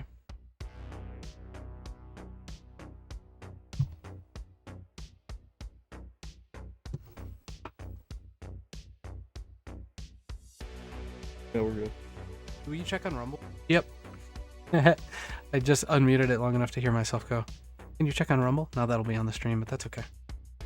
Every viewer counts. What's up, dog? Give us a call. 857-32D dial. The line is open. If you want to call and talk to us about this article we just read, or really anything. So you're saying that you think they're kind of slow rolling this release because there's something they're not going to be able to hold back? Yeah, I think that's probably the case. That would make most sense to me. We wouldn't see this information coming to public knowledge if there wasn't like a guarantee that it was going to get out to the public anyway. This is the kind of stuff that they hold close to their chests. Because if they start disclosing to the American public what secrets they have, every other country is going to have those secrets, right? So our enemies would have those secrets. So if it wasn't going to become a global phenomenon anyway, if it wasn't going to like just strike down and be a thing immediately, I don't think they would be revealing it. Something's going to happen in the next few years. So, you know, you've said before you think everybody would freak out if disclosure happened, and I don't think that's the problem. I think it's literally just let's hold the power. I don't think they're concerned about the crash of civilization. I think you might be able, you know, if disclosure does happen, I could see that being the excuse they use. Well, we didn't want everybody to panic. Yeah. You know? But what seems to be more likely is this is a consolidation of power and knowledge. Outside of the government, that's for sure. Well, I think that's their primary and maybe only motivation. Yeah. I don't necessarily see them being concerned about societal collapse so much. Now, I do wonder, that moment, that thing that they can't hold back, like you said, it might not just be a leak. There might be, like, say, a technology that they need to release to the populace, and there's no way to explain it outside of an extraterrestrial source. Mm-hmm. Or interdimensional source or whatever, you know, source, not a non-human source. We've got 700th dimensional entities invading our space. Maybe there's some sort of piece of tech that will come out and that'll be the only way to explain it, so they're slow rolling it because of that. I don't know, just a thought anyway. Yeah, I think there's absolutely something of that nature happening. It wouldn't make sense to me otherwise. There's no reason for them to. It puts them in danger to reveal that, and they know that. They in Congress know that if we have that technology being worked on in secret, that it would be a threat to our security if it were to get out. To the public, no less. So we're gonna see some wacky stuff. We're gonna see some wacky stuff coming out of this. I don't know. I think it might be a secret that they'll hold on to as long as they can. The slow rolling of it seems to be specifically government agencies and elected officials pushing for it. Because let's be real, if you or I or any one of us is an elected official, it was something we would push for. But people are interested enough to push for it. But that doesn't mean that the people whose hands holds this power are actually going to relinquish that or do want to slow roll it or trickle out some sort. May not have any interest in that. Valid.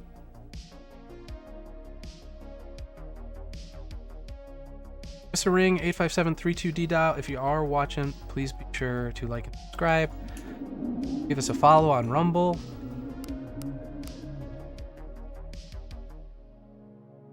Helps us out. Seeing it? Want to talk to you. Leave a comment. All that fun stuff.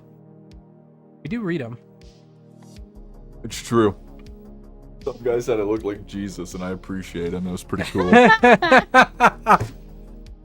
Yeah. That's pretty funny. Some guy did say you look like Jesus, and that your voice echoed, which it did. Which it did. It's because of our Sinbad short. That was just the Holy Spirit speaking with me.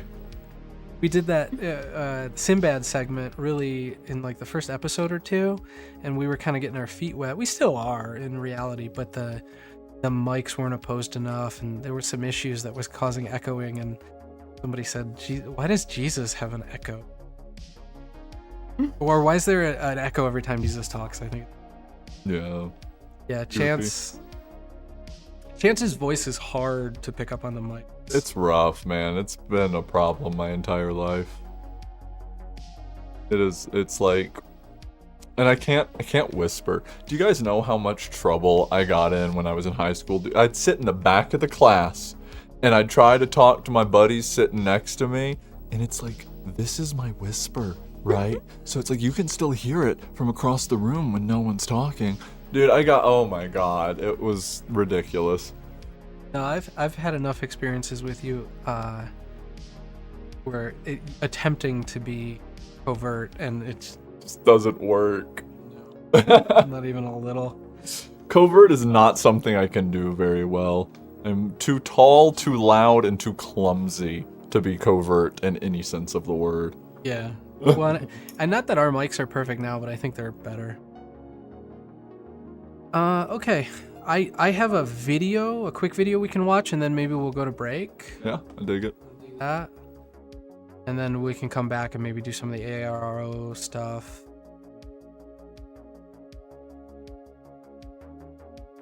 Let's pull this.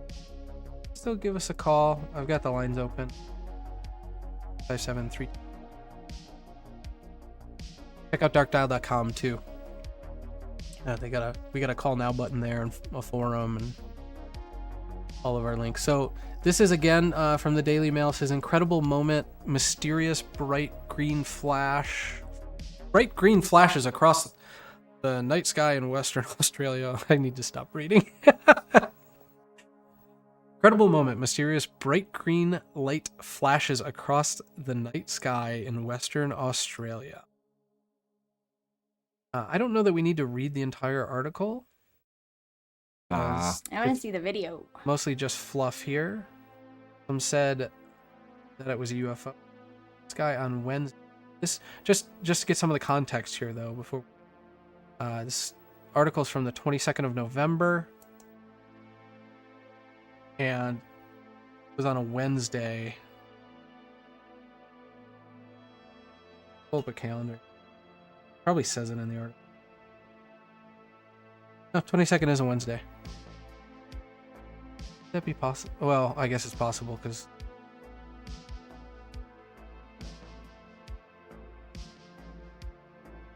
many people have caught the phenomenon on their dash cams. Short clip opened with a car on a highway in a semi-rural residential suburb south of Perth. Sorry, I'm not from Australia. Then seemingly out of nowhere, a bright light appeared in the top right. Check this out. Watch the full video. Yeah. Oh. That was just the do you want advertisements button. No kidding. Let's get bad.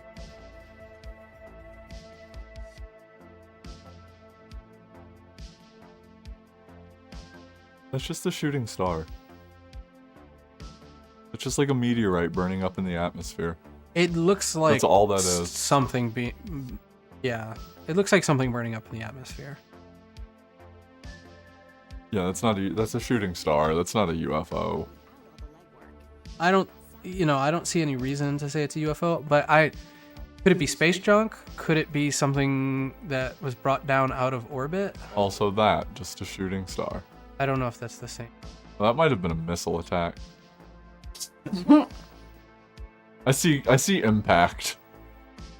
Astonished Western Australians took to social media on Wednesday to share videos of a spectacular and mysterious light show.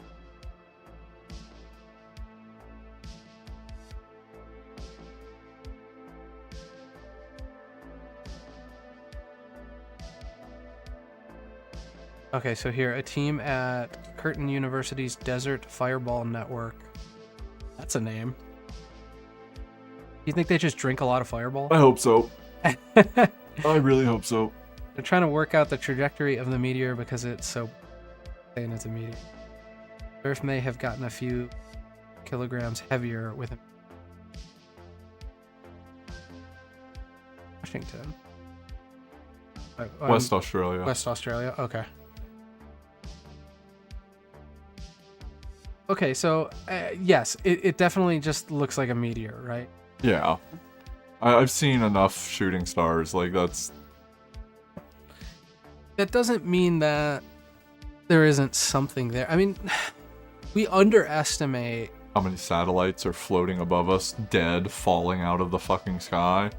Yeah, how Yeah. much we're not just space junk, but how much we're pelleted with debris from space. Cosmic debris! I've said it before, what if the guy in Hive Mind got sick of, like, mass extinction events from meteors and propelled a particular species to defend against it? Huh.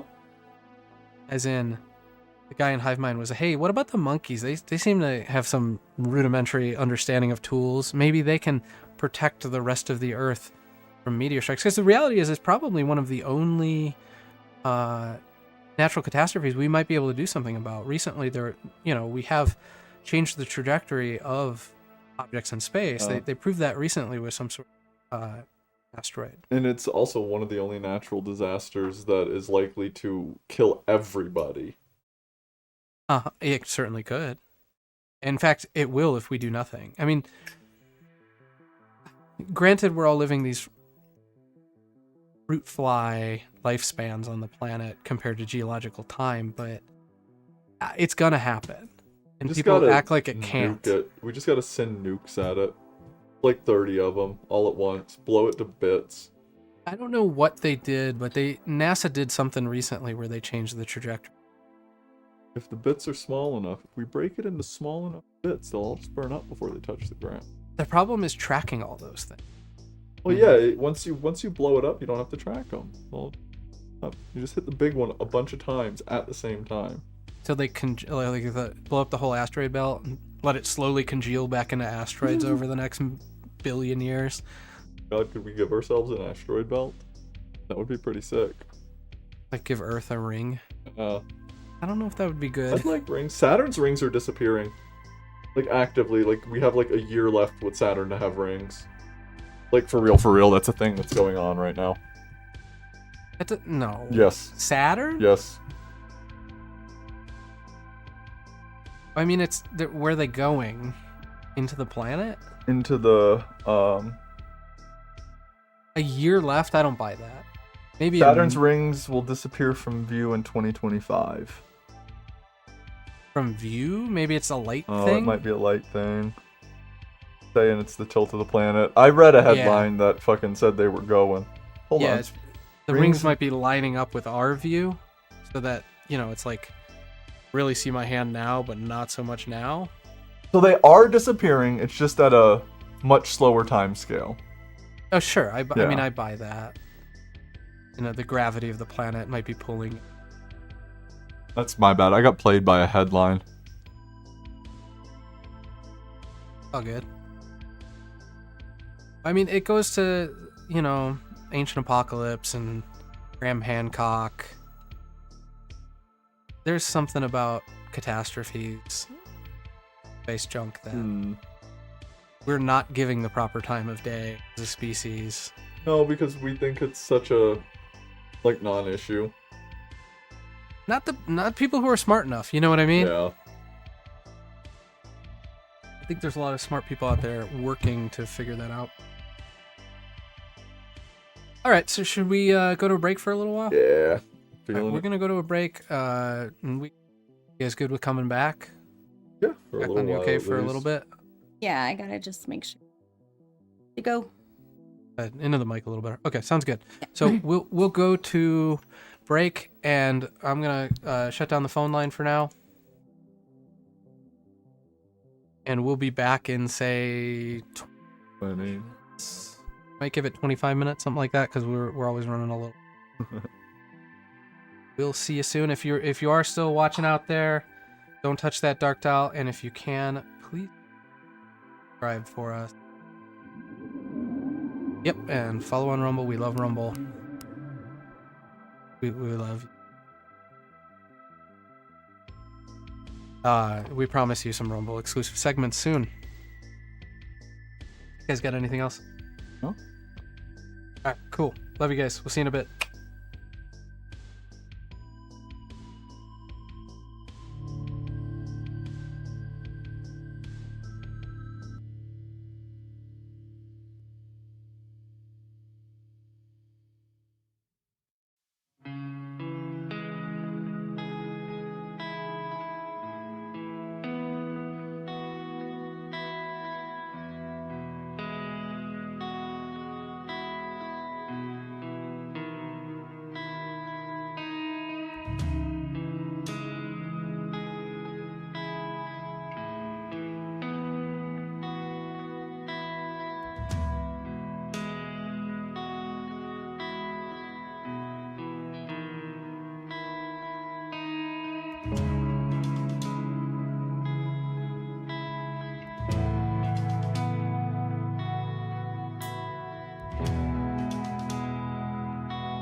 Welcome and back. we're back. Welcome to Dark Dial. Welcome back to Dark Dial.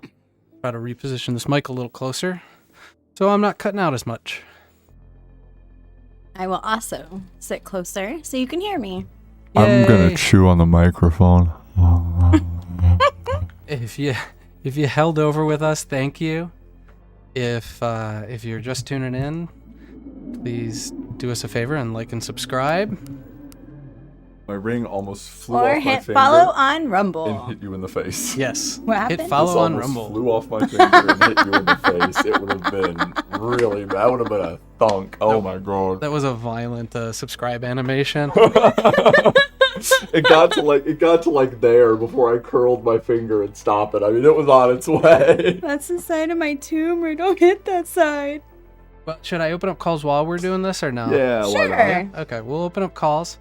If you want to give us a ring, phone number is 857-32-D-DIAL. You can go to darkdial.com, and there's a call now button if you're on the phone. There is indeed that, yes.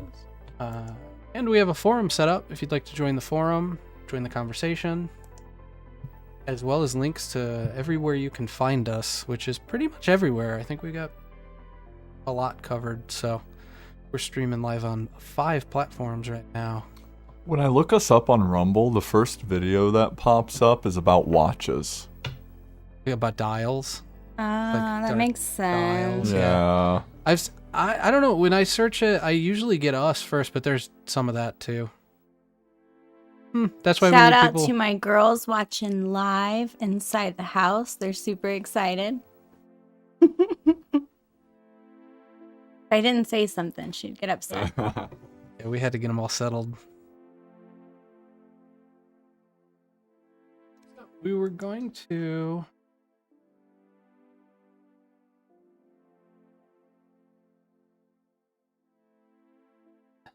Of course. Good. That's what we try to do. Try to get all pumped up. All right. So, the AARO, back at it again. New statistics, new videos. Let's get it pulled up, and we can get talking on this because it's some wacky stuff. All right. It's pretty hard to see on my screen, so you're gonna have to. Yeah, I've got it pulled up over here, so I can kind of walk us through it from my screen. Try to zoom in a little bit. So, this is the All Domain Anomaly Resolution Office, which is a very recent addition to the government's alphabet soup. They are specifically dedicated, it seems, to researching UFO, or the new modern parlance UAP phenomenon. I'm not sure how I feel about that still. I don't think I like it. But anyways, back to this. The graph that we're looking at here seems to be analytics of a sort on the reporting trends of UFOs from 1996 to November 20th of 2023. So on the left, we have the reported altitudes that UFOs are seen at, and the most interesting one to me is obviously the largest peak that we have there at 20,000 feet. So that is under commercial jet aircraft, that is under military aircraft, it is under weather balloons, and these are all things that we seem to find as excuses for sightings or explanations for sightings. So we're seeing the majority of our sightings. You're talking about this 20,000 feet. Mm-hmm. I was just So going to this is- ask because I cannot see that. Yeah, on Yeah, the sure chart. enough, it's so 20,000 tiny. feet, that This- large peak right there. This peak right here is at 20,000 feet, which is... Well, and that's We've got pretty high because when 20 I went skydiving, I went at 10,500 feet. And anything above 18,000 feet, you have to have the oxygen mask and everything else. So that's fairly we're high. not seeing like Cessnas, we're not seeing like biplanes. We may be seeing private jets in that altitude. We may be seeing like small jets in that altitude, but 27.2% of all sightings are coming from that altitude, which is underneath what all of the explanations over the many decades that UFOs have been being reported on. Allow me to propose something in terms of this data here. This spike here, so I mean, it isn't uncommon for commercial airliners to be at 20,000 feet. I would theorize that the reason why we're seeing this spike here is because there are people there to see it. We're talking about commercial air traffic. You might get up to what, 35,000 feet typically if you're taking like an American Airlines flight, Southwest flight or whatever. But maybe this is simply where you are most likely to have eyes, because most aircraft are in and out of this elevation. Okay, I see what you're saying. So yeah, the number here is 20,000 feet accounts for, that's 27.2% of the sightings. Sure enough, and we've got Followed about by 19.7% at 25,000 feet. And then we've got about below that a total of roughly 35% or so underneath that. Making up those 15%? three. Yeah, Making up those You're three. saying Yeah. these three here, yeah. That is incredible that y'all can see that. I've got it zoomed in Oh, okay. right here. Oh, can I zoom? Yeah, here. You can pull up the picture in a separate tab actually. That's what I did, and it'll be quite a lot bigger. Oh, yeah, that's way Yeah. better. Sorry, I didn't think to say that at the beginning. That's okay. So that's just the first little bit of information on this. I kind of want to get through this a little faster. I want to get to those videos fast, but there are some points of interest on this, right? No, by all means. I mean, So we go to the middle column, and this is like the average reported characteristics, right? What we see in the most of the reports that come through this office. Round, which we've seen as the morphology of many of the videos that we see. They're just floating spheres that do what they want. Size 1 to 4 meters. So about 3 to 12 feet in diameter, which is very small for an aircraft. Like almost impossible to view from a distance, if you ask me, which gives me curious pause on the stats on the left. How are you seeing something that's small at 20,000 feet unless you're another pilot? 1 to 4 meters. How big is that? That's 3 to 12 feet. Wouldn't they have to be very, very, very tiny? Whoever's inside Well, the craft. Yes, Okay, so they this would says- have to be very tiny, says- like a Peruvian alien this says or appearance, octopus. though. Appearance size is 1 to 4 meters. So, I don't know, because like if you're looking at a speck in the sky, it's certainly not a meter. No, I think they're just trying to describe the physical characteristics of it. I don't think that's like what it looks like at a distance. I'm assuming these reports are from like the Go Fast video and stuff like that is where they're pulling this data Yeah. from. And that would make sense to me. Something 12 feet away if you're zoomed in, or something 12 feet wide if you're zoomed in. That kind of makes more sense if you're another pilot, if you're an aircraft. I don't think you're seeing this from the ground. I don't know. Some of this seems like garbage because that's a good call out, Jacqueline, on the size 1 to 4 meters. Well, that's all like, I can think. I'm like, what? I mean, 12. I mean, that would fit in here. You know what? It would be more than enough room in here. That just doesn't. You'd have to Okay. be very tiny. Yeah, Maybe- colors, white, silver, translucent. Maybe we Okay. should fit a UFO in here. Probably could. You guys want to go steal a UFO with me? I mean, it kind of feels like Our one e-bikes here. could probably be a UFO. Just strap some Ooh. LEDs to them bitches. Strap them together, one on each foot, and send it. Stationary to Mach 2. You notice they don't talk about it. Well, velocity. Is this a reference Velocity to is acceleration? instantaneous speed, Yeah. so that's interesting. Yeah, the fact that they're referring it to as velocity, meaning instantaneous speed, means they're referencing the fact that these things do change their speed instantly all the time in these videos. What Mach speed does, our fastest aircrafts do? 5-ish. Hold on, it's more than that. I'm sorry. I'm lying. I honestly have no idea.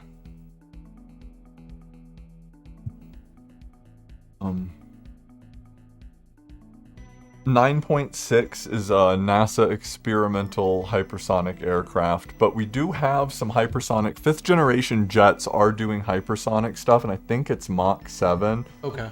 That's what I was thinking, but I didn't really have a basis for that. Because I am no... capabilities. I think current generation jets can do Mach 5 with like afterburners on and all that good stuff, burning all their fuel. Hold on. On speed and range. I'm lying. Are you? Stop lying. I'm lying a lot today. Jesus Christ. It's Liar, true. liar, pants on fire. We tried to do our best with the information, but we're not experts. And sometimes I think things that just... I think they're right. No, I feel like I was watching something. I can't find... Give me one more search. 3rd time's the charm, right?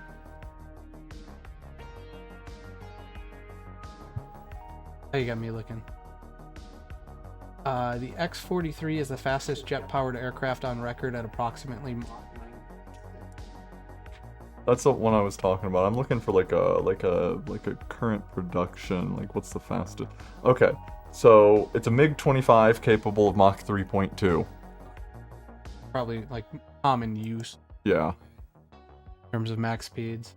We're not talking about unachievable speeds by mankind, air, but we are. I mean, the acceleration is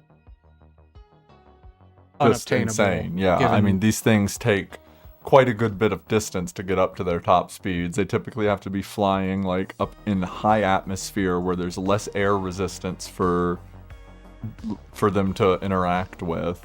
Right. That's interesting. In propulsion, no thermal exhaust detected. Huh? Yeah, I mean that.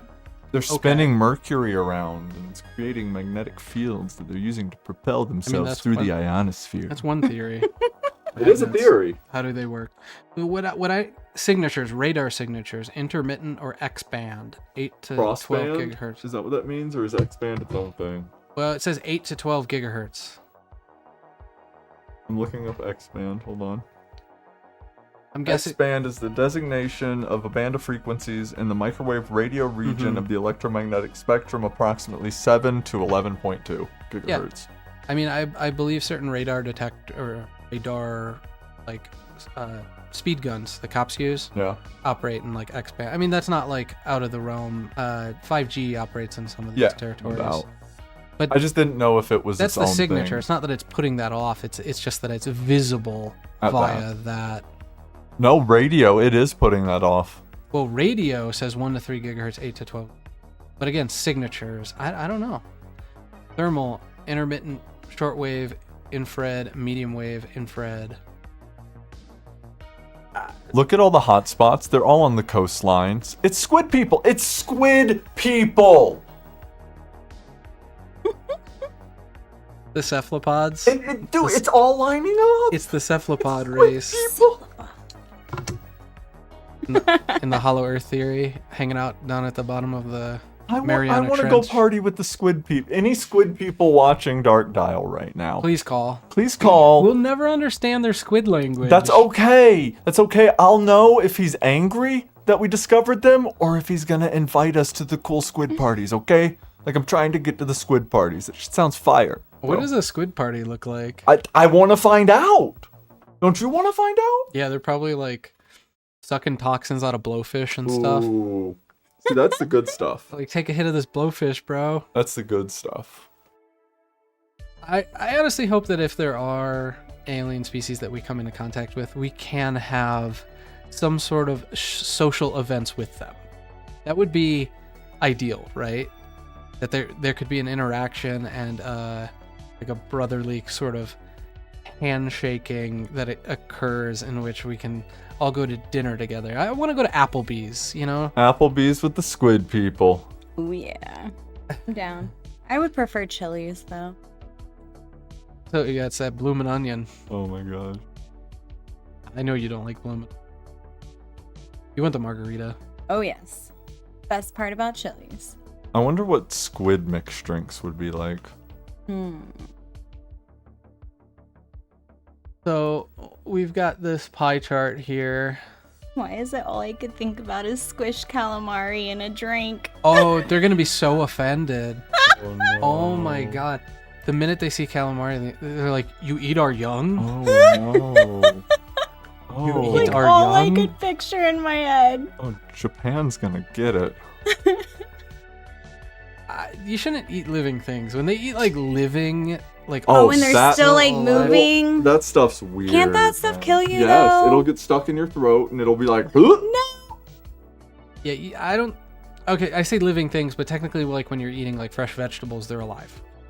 They're not dead cells yet.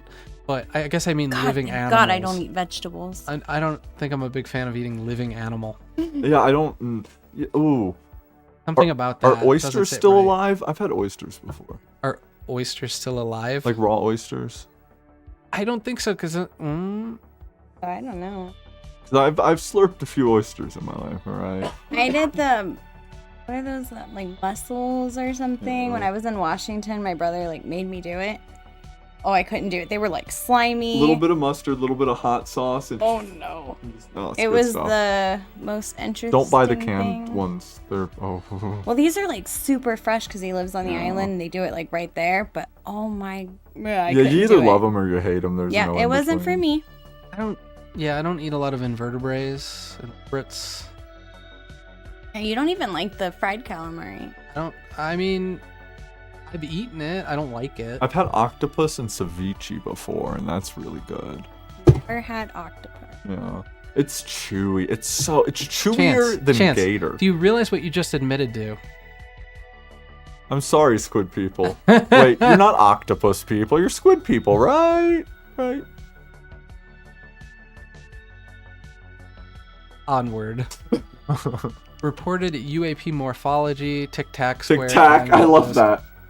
Well, I mean, that's like the Tic Tac video. I know. I gimbal pictured video. a giant flying box of Tic Tacs though, and it made me really happy. Like, it's all just a conspiracy for the Tic Tac Corporation to advertise their product. It's true. I like 9% ambiguous sensor contact. Yep, I was just looking at that. That's I an like that. interesting one right there. And that's different from other. Yeah, I don't know what falls in other. Well, let's look at these hot spots. All as on best the we coast. Can here. How do I Oh, put them on the screen? Yeah, I was about to say we're in the spot. There we go. You guys aren't missing much in Australia. There's nothing down there. There's nothing down right? there. They're showing East Coast. So the other day, you made some comment. Now, we've made it public that we're in Arizona, and you said, "Well, it's not like we have a lot of sightings here." And I was like, "What are you talking about? Yeah, we no, are like they a do. hot we have spot them for sightings all the time. So here, this proves that out. It looks like the southwest most. And even people here in town have said they see lights. Like there's weird stuff. in the yeah, there's sky. weird stuff in the I mean, sky out here all the time. To me, this looks like from western Texas through New Mexico, through Arizona to California, and probably up to like Nevada and Utah. Yeah. Now, do you know how much land is owned by the government in Nevada? All of it. Like 90% of the land mass is it's federal insane. Mm-hmm. Insane. That's why you're out here in any of the southwestern states. It's like 2 hours of nothing, giant metropolis. 2 hours of nothing, slightly smaller metropolis. 2 hours of nothing, giant metropolis. No, it's more like 2 hours of nothing, giant metropolis. 2 hours of nothing, small satellite suburb, and then like 6 hours of nothing, metropolis again. Sorry, I gotta go grab the dogs. They're trying. Not healthy. So I mean So I don't know what this little diamond here is, if it represents anything. I but think we're that's also, just the heat map. We're I also think it's just- talking about Groom Lake being there. Yeah. Area 51. You know what I find interesting on the East Coast too? That hotspot, boy, that's like right where Georgia is, like Savannah, LaGrange, all huge. I mean, it's not exactly a detailed map, and honestly, I'd be willing to throw most of this data away as garbage. It just kind of seems like a document made to put up on there, as you put it, single HTML file website to It appease really people. is. But we also have over here, China. looks like what, around Korea? No, that's China. Korea is like Well, that. Japan's like right here, right? That Korea's that little jut, I think, right underneath Yeah, the Korea's heat down map. here, I want to say. So yeah, okay. And that's But we're also talking about a hotly dispute. We're talking about the Chinese Sea, right? What about like the East Chinese Sea or South Chinese Sea, where they're building up all those military installations. true. The Chinese are building like artificial islands in this area, and I've watched it. I've seen some stuff on it, right? But it's very strategically hot. We have a lot of military bases that are basically eyeing down Chinese military bases all in this area. And when we talk about Korea,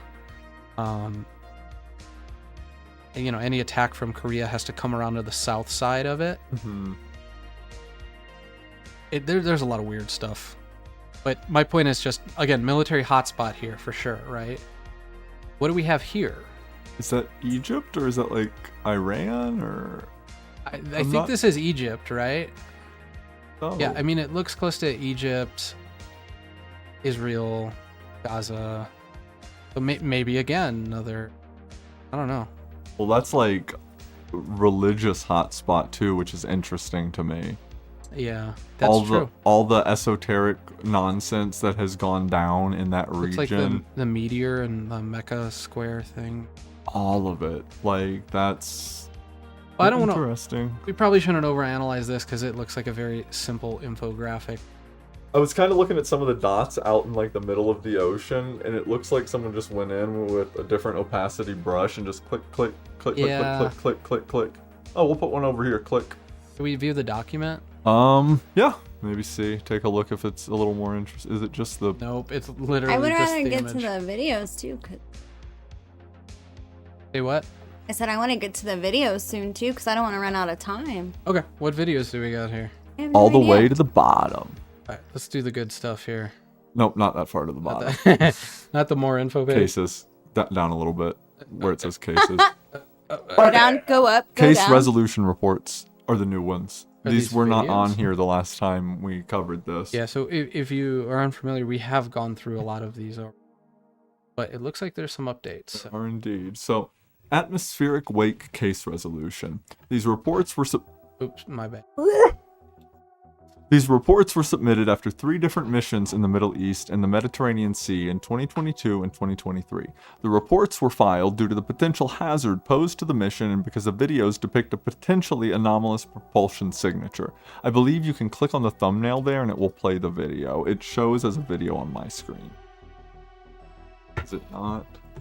I do not see a video. When I click on it, it brings me to a document, unless it's under official UAP videos. No, I'm just stupid. I was looking Just at documents. the UAP videos. So we're just in the document. Are these new? No dates on these. No. Not even. Oh, like so the atmospheric wake, that is one of the ones.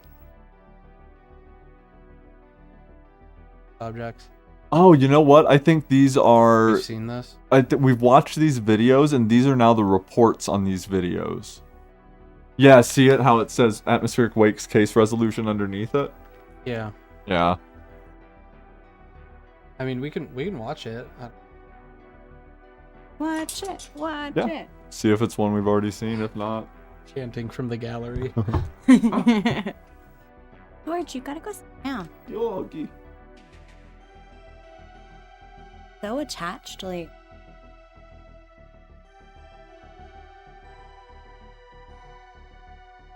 Okay.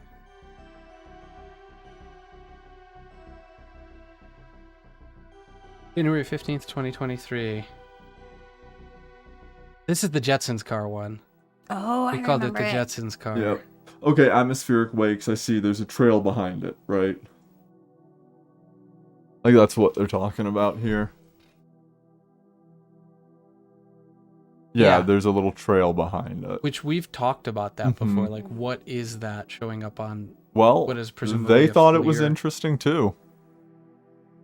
Interesting enough to write a case resolution on it. Why does the center of this look dark? I think that might be a lens thing. Either that or they're staring into the eye Sun? of I was gonna say it God. looks like an eyeball. Sun? Oh my God, it really does look like an eyeball. It does. It really, really does. I hate that. I dislike that. I'm not a fan.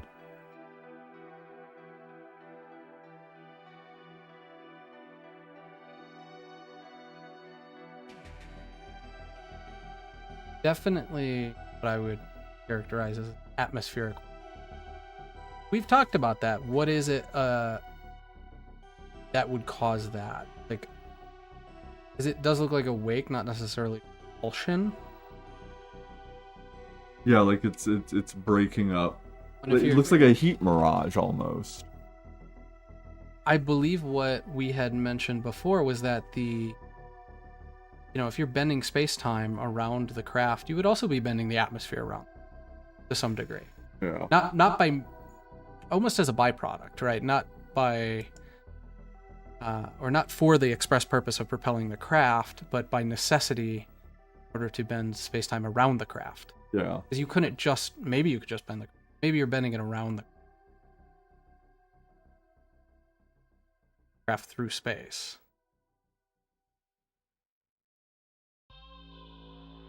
Ooh. Interesting one. Let's check out this one. Maybe this one's new. Yeah, No. we saw this one too.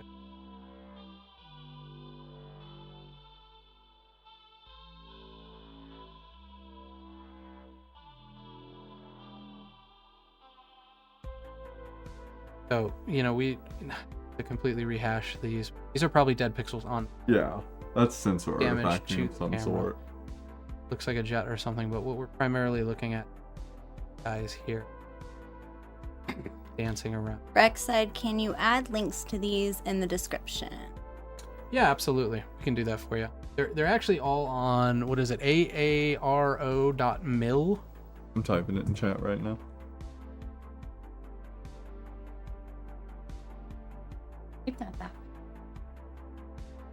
That was incredible. Supersonic typing. Yeah, again, not stars. The dots here appear to be dead sensor damage. That dead pixel's probably not the wrong. But sensor damage to the camera. Yeah. You point your camera at the sun, it does stuff like that. Right?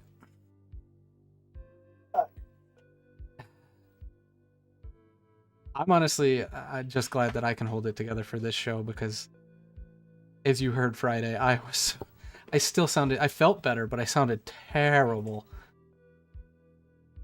And that cough, man, it was bad.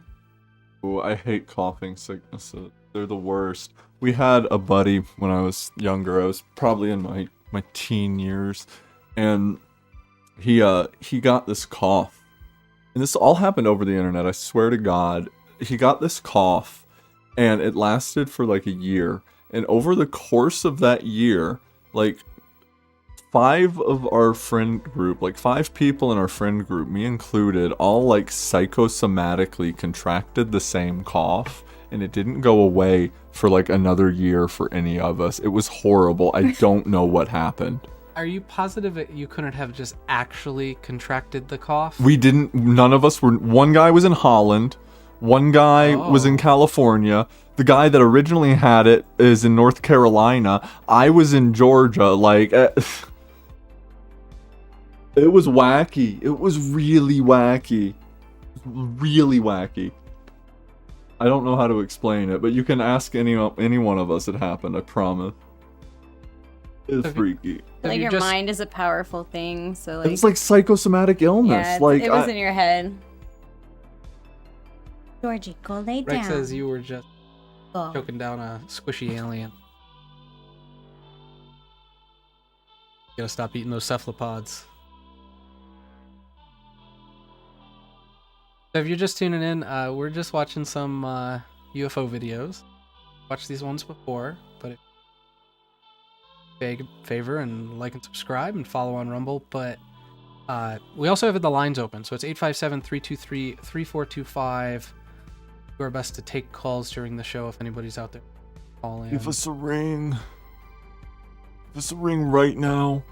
Especially if you're a squid alien person. I feel like, I mean, this is as good a place as any to say this. We should have said it earlier, but so we missed last Thursday night. So our plan is to do these shows on Thursdays, nights. So that's why we're on today on Monday, just trying to make up for it.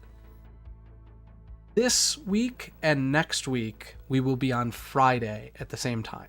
Yes, indeed. We will not be on Thursday this week or next week. On Friday,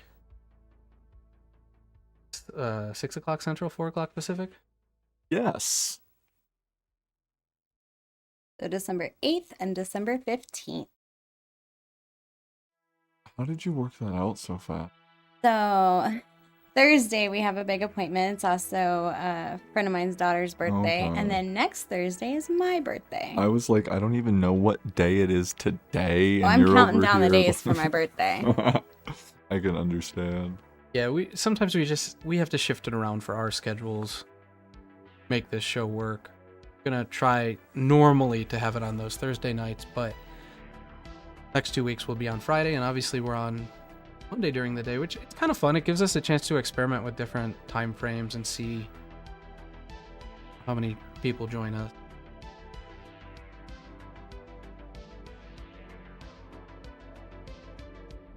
These videos, man, they're funky. Sensor number 2. Okay, so this is a second sensor of the first video we watched, not the one we just watched, and this is that atmospheric wake report.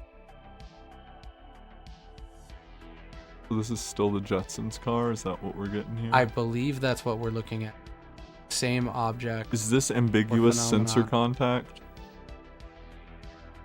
That's a good question, because I find the movement. the fact that it's Interesting. visual, I don't think it's ambiguous sensor contact. I don't Oh. know that they would classify it that way because it's visual. I guess that would be something like radar. Get a blip. Was it a goose or a UFO? We'll never know. Alright, they're staring into the eyeball of God again.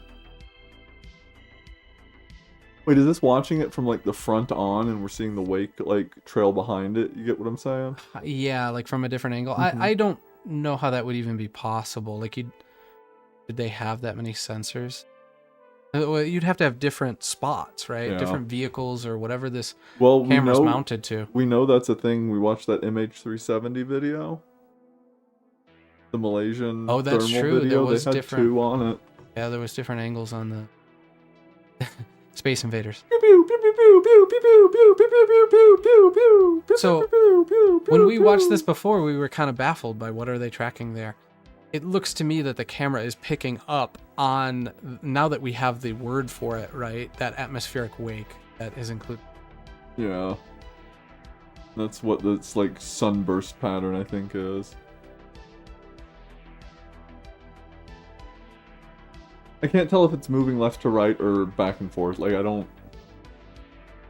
Or is the camera moving? Yeah, I don't know what's happening. That makes this like frustrating as a video. Yeah, I mean, well, especially when you have government entities dropping these videos, it's not as though you get a lot of context, as if somebody was out with their phone, some sort of camcorder. Oh my You could god, look at this. Yeah, you'd probably you'd get their commentary in the video, if that's what you're trying to say, but you could also do a follow-up report with them. Like when we talk about the Bigfoot videos, we talk about like Yeah. the BFRO and what they do to go out and collect the report. And I assume things like, like MUFON probably does the UFO network. This was the one we did a follow-up on this one. Yeah. And what did they say it was? They claimed it was a balloon. That's what it was. They said, oh, we figured it out, it was a balloon. This balloon is moving very fast. Really fast balloon. They said it was a Mylar balloon. Balloon is going like 100 miles an hour right now. I mean, he's cooking it. I mean, it's hard with something like this to actually get the scale. So Yeah, but still, you can see even from like the weird altitude and angle that we're looking at, you can see this thing is covering massive amounts of ground. what's interesting is they didn't say it was any sort of like special balloon. They said it was from like a birthday party. I don't know if I buy that. And it just caught the jet stream and cooked it out of The town. wind can move fast, but Yeah, but look at the ground. The ground doesn't. There's no disturbance. People are moving around like. no, they're- you see people disturbed. You see these guys like. Remember, you see like a reaction from these. No, I mean like you don't. grabs I them. don't see the wind blowing them around. I don't think the wind is blowing that hard, that fast to push a balloon like that. is Oh, what I see I'm what you're getting saying. at. Maybe. But you see the one person grab the other. Yeah. Child or what. But I will say you can get away with the balloon explanation with this because it doesn't change direction. At least in the context of this video. I or don't in buy the scope it. of this video. It is just moving too fast. It is moving way too fast. I mean, it's cooking it. It does appear to be moving direction. Going in a circle. Like maybe there's some bend to it. No, I see that.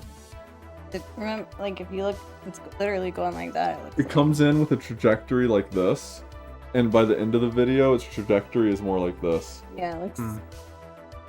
See, it's flying like way diagonal left. And now it's moving down. Like the camera tried to keep tracking it in that direction and it had to pan back because it wasn't going that direction anymore. But watch, it looks like it's gonna spin around again, like it's gonna go in a complete.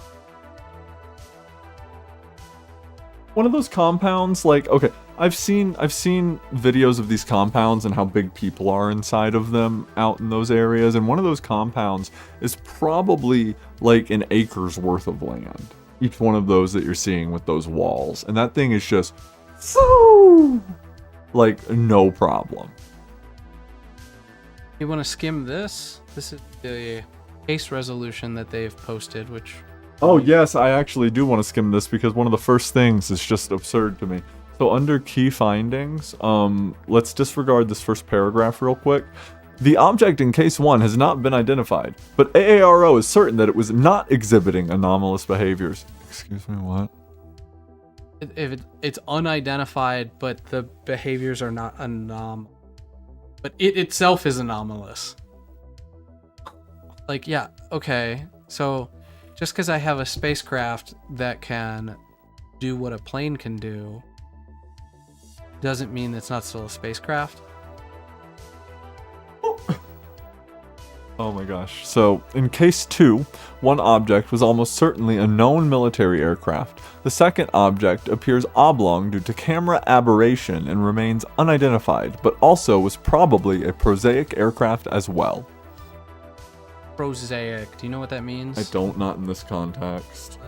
Check it out. I am. A style or diction. Hold on, let me look up prosaic aircraft. Unromantic might be the definition That makes there. sense. In other words, it's common. Matter of fact, straightforward. Okay. That's what they're claiming. In case 3, the object was almost certainly a known and identified commercial aircraft traveling along a recognized travel corridor.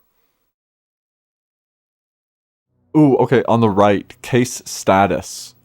Resolved. Prosaic aircraft. The wake is a sensor artifact in each case. As we talk about sensor artifacting on one of them. We've talked about it on a lot of them. So, I mean, I guess it could be. Yeah, but isn't this also what you would say if you didn't want it getting out? Well, it's not as though the government doesn't have a very long history of discrediting UFO cases. Parlance. UAP cases, right? Yeah. So, make of that what you will. Make of any of this what you will. We're taking it from the government's office about this, basically. And granted, this is set up for some, I don't know, disclosure light. Yeah. I'm looking through it. I'm seeing if there's anything interesting. No, you're good. I don't know. All of this seems to be saying what everything up there said, that it's just they conducted an assessment. Well, we're looking at a 3-page document to seal this case, right? Yeah, which doesn't feel like okay. thorough. No, and it's also very vague. It's like, yeah, it's a thing. Don't worry about it. And it looks like it was made in Microsoft Word in 10 minutes. Fakes observed in cases were sensor artifacts. Again, that could be possible. It doesn't mean you're not seeing something really bizarre. Right. Like, okay, you've explained that the wake is a byproduct of the capture device of the camera, right? But and they won't even say like what the byproduct is. You can explain artifacts. You can explain burn damage versus ghosting versus like. Yeah, that's true. It doesn't get down to the nitty gritty of that actually. I mean, say for instance, if we wanted to reproduce this video and we took a camera and set it to a really low FPS, would that not kind of do the job? It kind of would, yeah. It kind of would. Or like an interlaced picture. So, okay, but what is it? Because it looks like a bean. Blind bean. Everything on this site, I mean, it's cool that they drop these videos, right? Well, and they haven't. They dropped a few of them and we haven't seen anything else. And most of those were already in kind of the public domain, as it were. Anyway, the gimbal video, the Go Fast video, stuff like that. Tic Tac. But everything else on this website to me just looks like...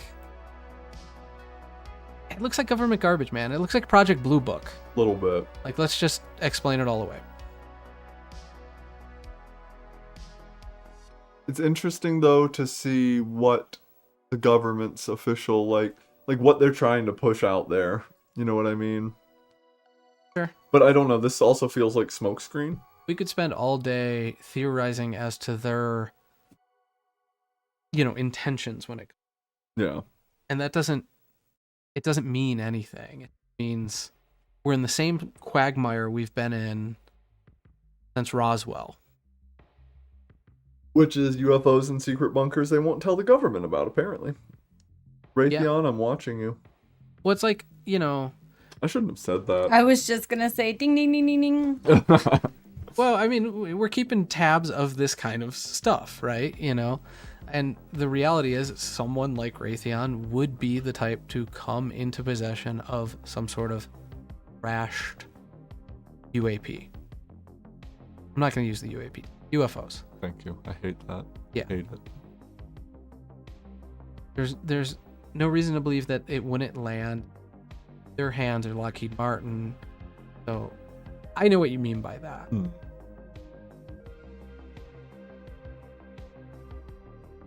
Oh man, yeah, I don't know. This is like, what are they really giving us here? What are they? Southeast Asian triangles. Hold on, that looks like a video that we didn't see. I don't remember the Southeast Asian triangles. No, well, wasn't a video we saw, but there's a case report. See if there's a corresponding video. I'm looking for bottom, like awakes. That one. Don't look like it. Yeah. So this is new. Well, we can look at the report, I suppose. Yeah. Let's scroll down and let's take a look at the image first. The yeah, very, that's very exactly bottom. what I'm in. Fishing nets. Fishing. Their use of the word prosaic again. Object. Fish. Ordinary, right? These are just ordinary fishing nets. Yep. In the sky? Okay, but the ones on the left look distinctly different from the ones on the right. And yeah, they're in the sky. Like, what? There are two different dates. August 17th. And I believe February that says 17th. Oh, so no, yeah. August 30th. Yeah, 30th. Sorry, it's very small. You probably can't see it on stream, but it's the 30th of August 17th on the left, and on the right is the 23rd February 2017. So the right-hand picture was the first one. The And 30th of August 2017. So it's August and February 2017. And they proved they were fishing nets with the second picture is what I'm hearing from this. And I'm gonna be real. The second picture looks more like a UFO. The right picture, I could be fishing nets. The left one looks like The Empire Strikes Back. And so grainy, it's hard to. Say what? It's so grainy, it's hard to tell. Well, let's check out the report. Key findings. Want to read it, Chance? Yeah. Let me get a sip of my drink real quick. AARO Assets assesses that the subjects of the Southeast Asia Triangles case from 2017 almost certainly are cone-shaped static fishing nets floating on the surface of the ocean. This conclusion is based on a thorough review of the evidence by AARO's intelligence and science and technology partners. Again, we didn't see this video, so we have no context of how it was shot. The ocean, or we Satellite imagery, right that- side, case essentials. okay, right sensor, there, yeah. sensor, satellite imagery. Okay, So this is looking down. so it is looking down. Okay, so these might be fishing nets. It might be fishing nets. Maybe. Maybe. Behavior noted as possible risk to navigation. Reporter, an intelligence community member. Solved objects on the ocean surface.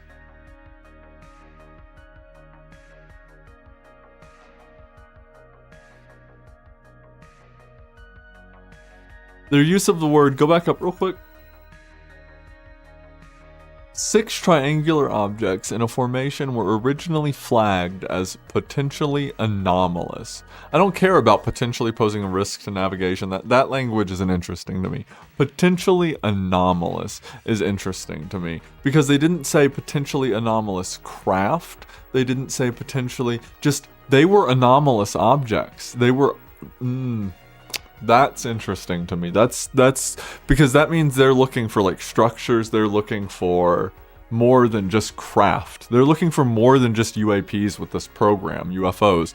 They are looking for anything and everything relating to this.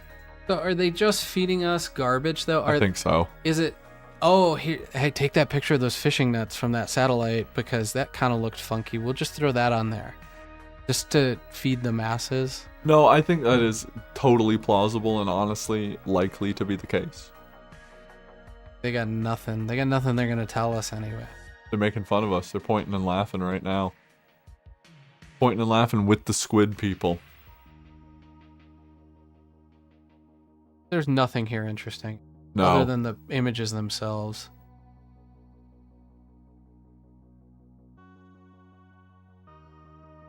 I'm not putting much faith in it. Any of it. Being spoon-fed by the ARO. I mean, it's a military website. Which looks like it was made on GeoCities. Yeah. Not exactly a complex site to begin with. Oh, what are they doing, bro? Rick says more like potentially anomalous language. Yeah. The language is very vague and again, okay, so they summed it up with, let's be real here. I was saying 3 pages. We've got the images on page 2. So we've got like 4 paragraphs. Yeah, we've got like 1-page document effectively that says, oh, it's nothing, guys. Look the other way. Don't worry about it. Which this one very well may be nothing, but are they picking and choosing the cases that they're even posting?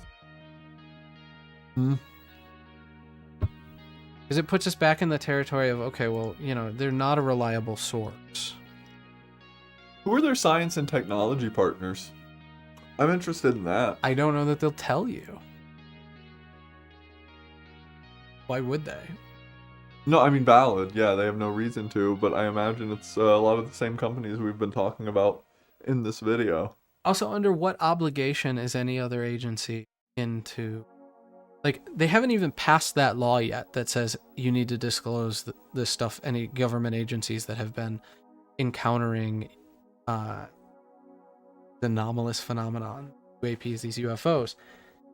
They haven't even passed that law yet. It would go into, if they did pass it in the House, it wasn't vetoed or something, it would go into effect in 2024, next year.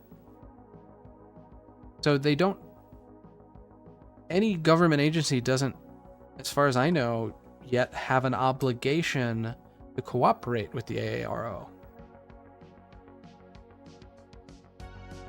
We got Rex saying there should be thousands of entries here. Why are there only a handful? Yeah, exactly. Because I think they're picking and choosing, or they're not, other agencies are not cooperating with them. So would that bill actually force them to cooperate? I don't know. We're talking about some shadowy government agencies, right? Yeah, stuff we don't in the even intelligence know the name community. Yeah. So whether they would even cooperate with the ARO in lieu of the disclosure bill, I'm skeptical. No, I think a lot of it'll still stay hidden. I think there will be stuff, like, there's probably stuff that does have paper trails that aren't, like, some stuff's gonna come out if that bill passes, but not all of it. And it might be just like token things that they're throwing out too. Like this website. This website's like, it feels like it's like, look guys, we're taking you seriously. Yeah, and I don't think the bill has any teeth anyway. Like we pointed out, if it's in private hands, It doesn't even contractor matter. hands, it doesn't matter. They're not under any obligation. What teeth does the bill have to punish them if they don't cooperate?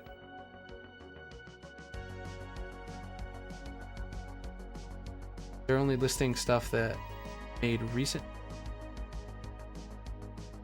rec in chat. Yeah, it puts you back into the territory of, if you want to get down to the bottom of this stuff, you got to listen to guys like George Knapp, George Nori, you know, people who are close or on the ground trying to break news. When, for instance, you know, we haven't covered that yet. The Vegas UFO landing that was in somebody's backyard in Vegas. Oh yeah. I I think remember George seeing Knapp that. was out there. We should do a thing on that because it slipped by us and we haven't done anything on it. I'm about it. That's So an look into interesting that for case. Friday.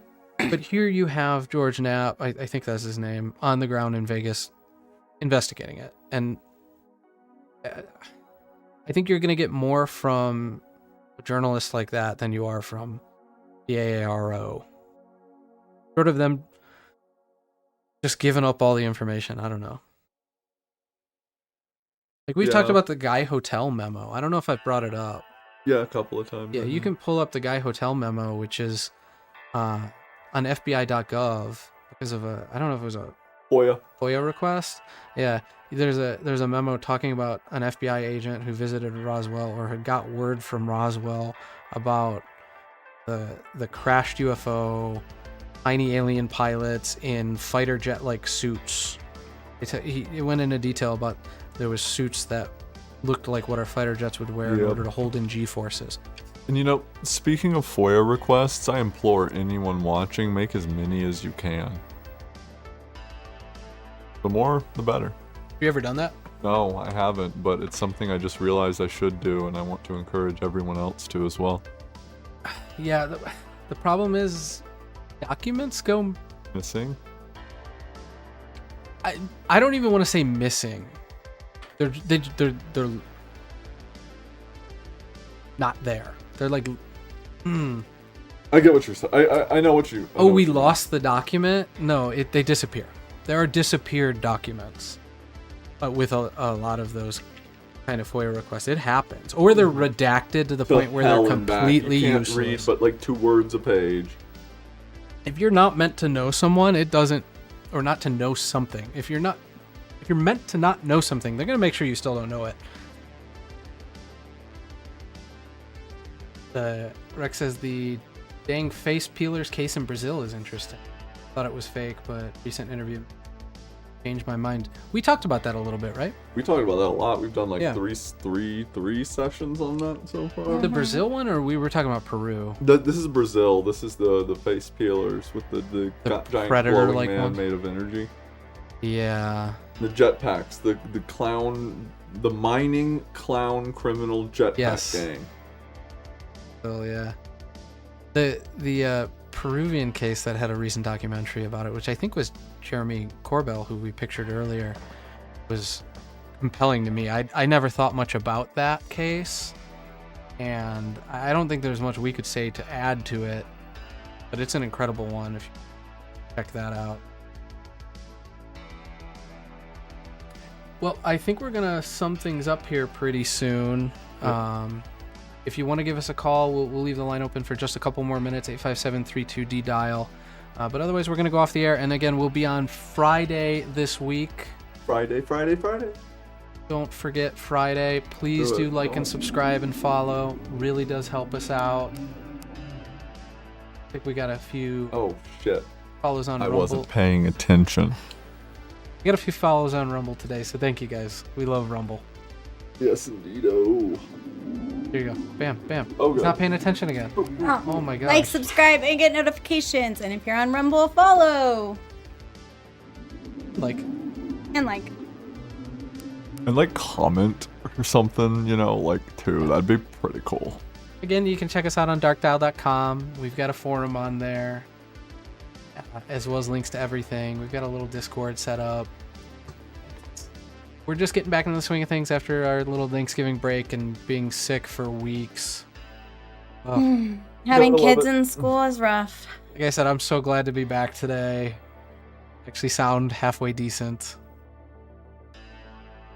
Well, it didn't help that right before you lost your voice, I had no voice. Oh, that's rough. Yeah, we were passing it around. That's rough. I'm glad that I did not catch it. Yeah. And then, like I said, we had the power outage on Friday. Oh. Rec, thanks Or for Thursday, joining. rather. Have a good night. No doubt. Yeah, thanks, Rick. Appreciate you, brother. Always. All right, guys, you ready to go? Any last thoughts? Brazil's an interesting country. Yes. I It's guess a the big only thing country. that came to mind was don't do drugs. What? I was like, I don't know. That's what popped in my head. So, in the back of the stage, we got a little arcade machine over there. I emulate all sorts of arcade games, and a lot of them have that "Don't Do Drugs" logo funny. from the government that pops up. Like on the Ninja Turtle arcade is the one that comes to mind. But the government was putting out their "Don't Do Drugs" stuff in arcades in like the 90s. We should talk Arcades about are where all the hooligans hung out. Polybius. Polybius, yeah. Polybius. Oh my The god. arcade. There's some What a truth to that. legend. So, I mean, there is some truth to that, Mhm. though. I mean, not of the game, maybe not, but there was some, government agents going in and collecting data from hidden cameras Weird, and yep. stuff inside of arcade games in, I think the late 80s. Well, I'll tell you what, a whistleblower just came out and revealed that the CIA created gangster rap to influence criminality in the youth and rake in more money from private prisons. Oh, we should do some gangster rap, conspiracies, because we were diving deep into them off air. The gay rap mafia. Yeah, I don't know, I don't know about that. You know about the vanilla? Yeah. We posted. I don't know about that. What? Yeah. Okay. Moving on. Now you know the Vanilla Ice story, where Ice. what was the guy's name who they say he held him over the limb. The reality is, I can't think of his name. We'll get back to it. We'll do maybe We watched a thing on it just the other day, but Yeah. I cannot think of the names. I'm terrible with names. when we first sat down. Jacqueline said, hey, what new celebrity conspiracy? I don't know of any, but that's an old one. We could definitely go into that. Yeah, no doubt. There's some new Kennedy stuff in terms of the magic bullet. Some new information about that I found recently. I was alerted to by my dad. Yeah. So I might dig that up. I haven't gone over it yet, but it sounded really compelling about a Secret Service agent who came out and said some stuff recently now that he or so. We might get into that. I wanted to do more Spicy. Kennedy stuff because the 60th anniversary of the Kennedy assassination was over our little break. Kind of missed it, but Sorry. all right, guys. We'll see you Friday night. December 8th. 4 o'clock Pacific, We'll 6 be o'clock there. Eastern. You'll be there. Yeah, we'll be on this Friday, and next week we're going to be on Friday as well, and then hopefully we'll be back to our planned Thursdays. But we're going to be flexible, so Indeed. we'll try to do a better job of updating on social media when we're going to do that. Final thoughts? Final thoughts. Don't do drugs. Don't do drugs. Argentina is an even more interesting country. Love ya. Bye. Bye. See you Friday.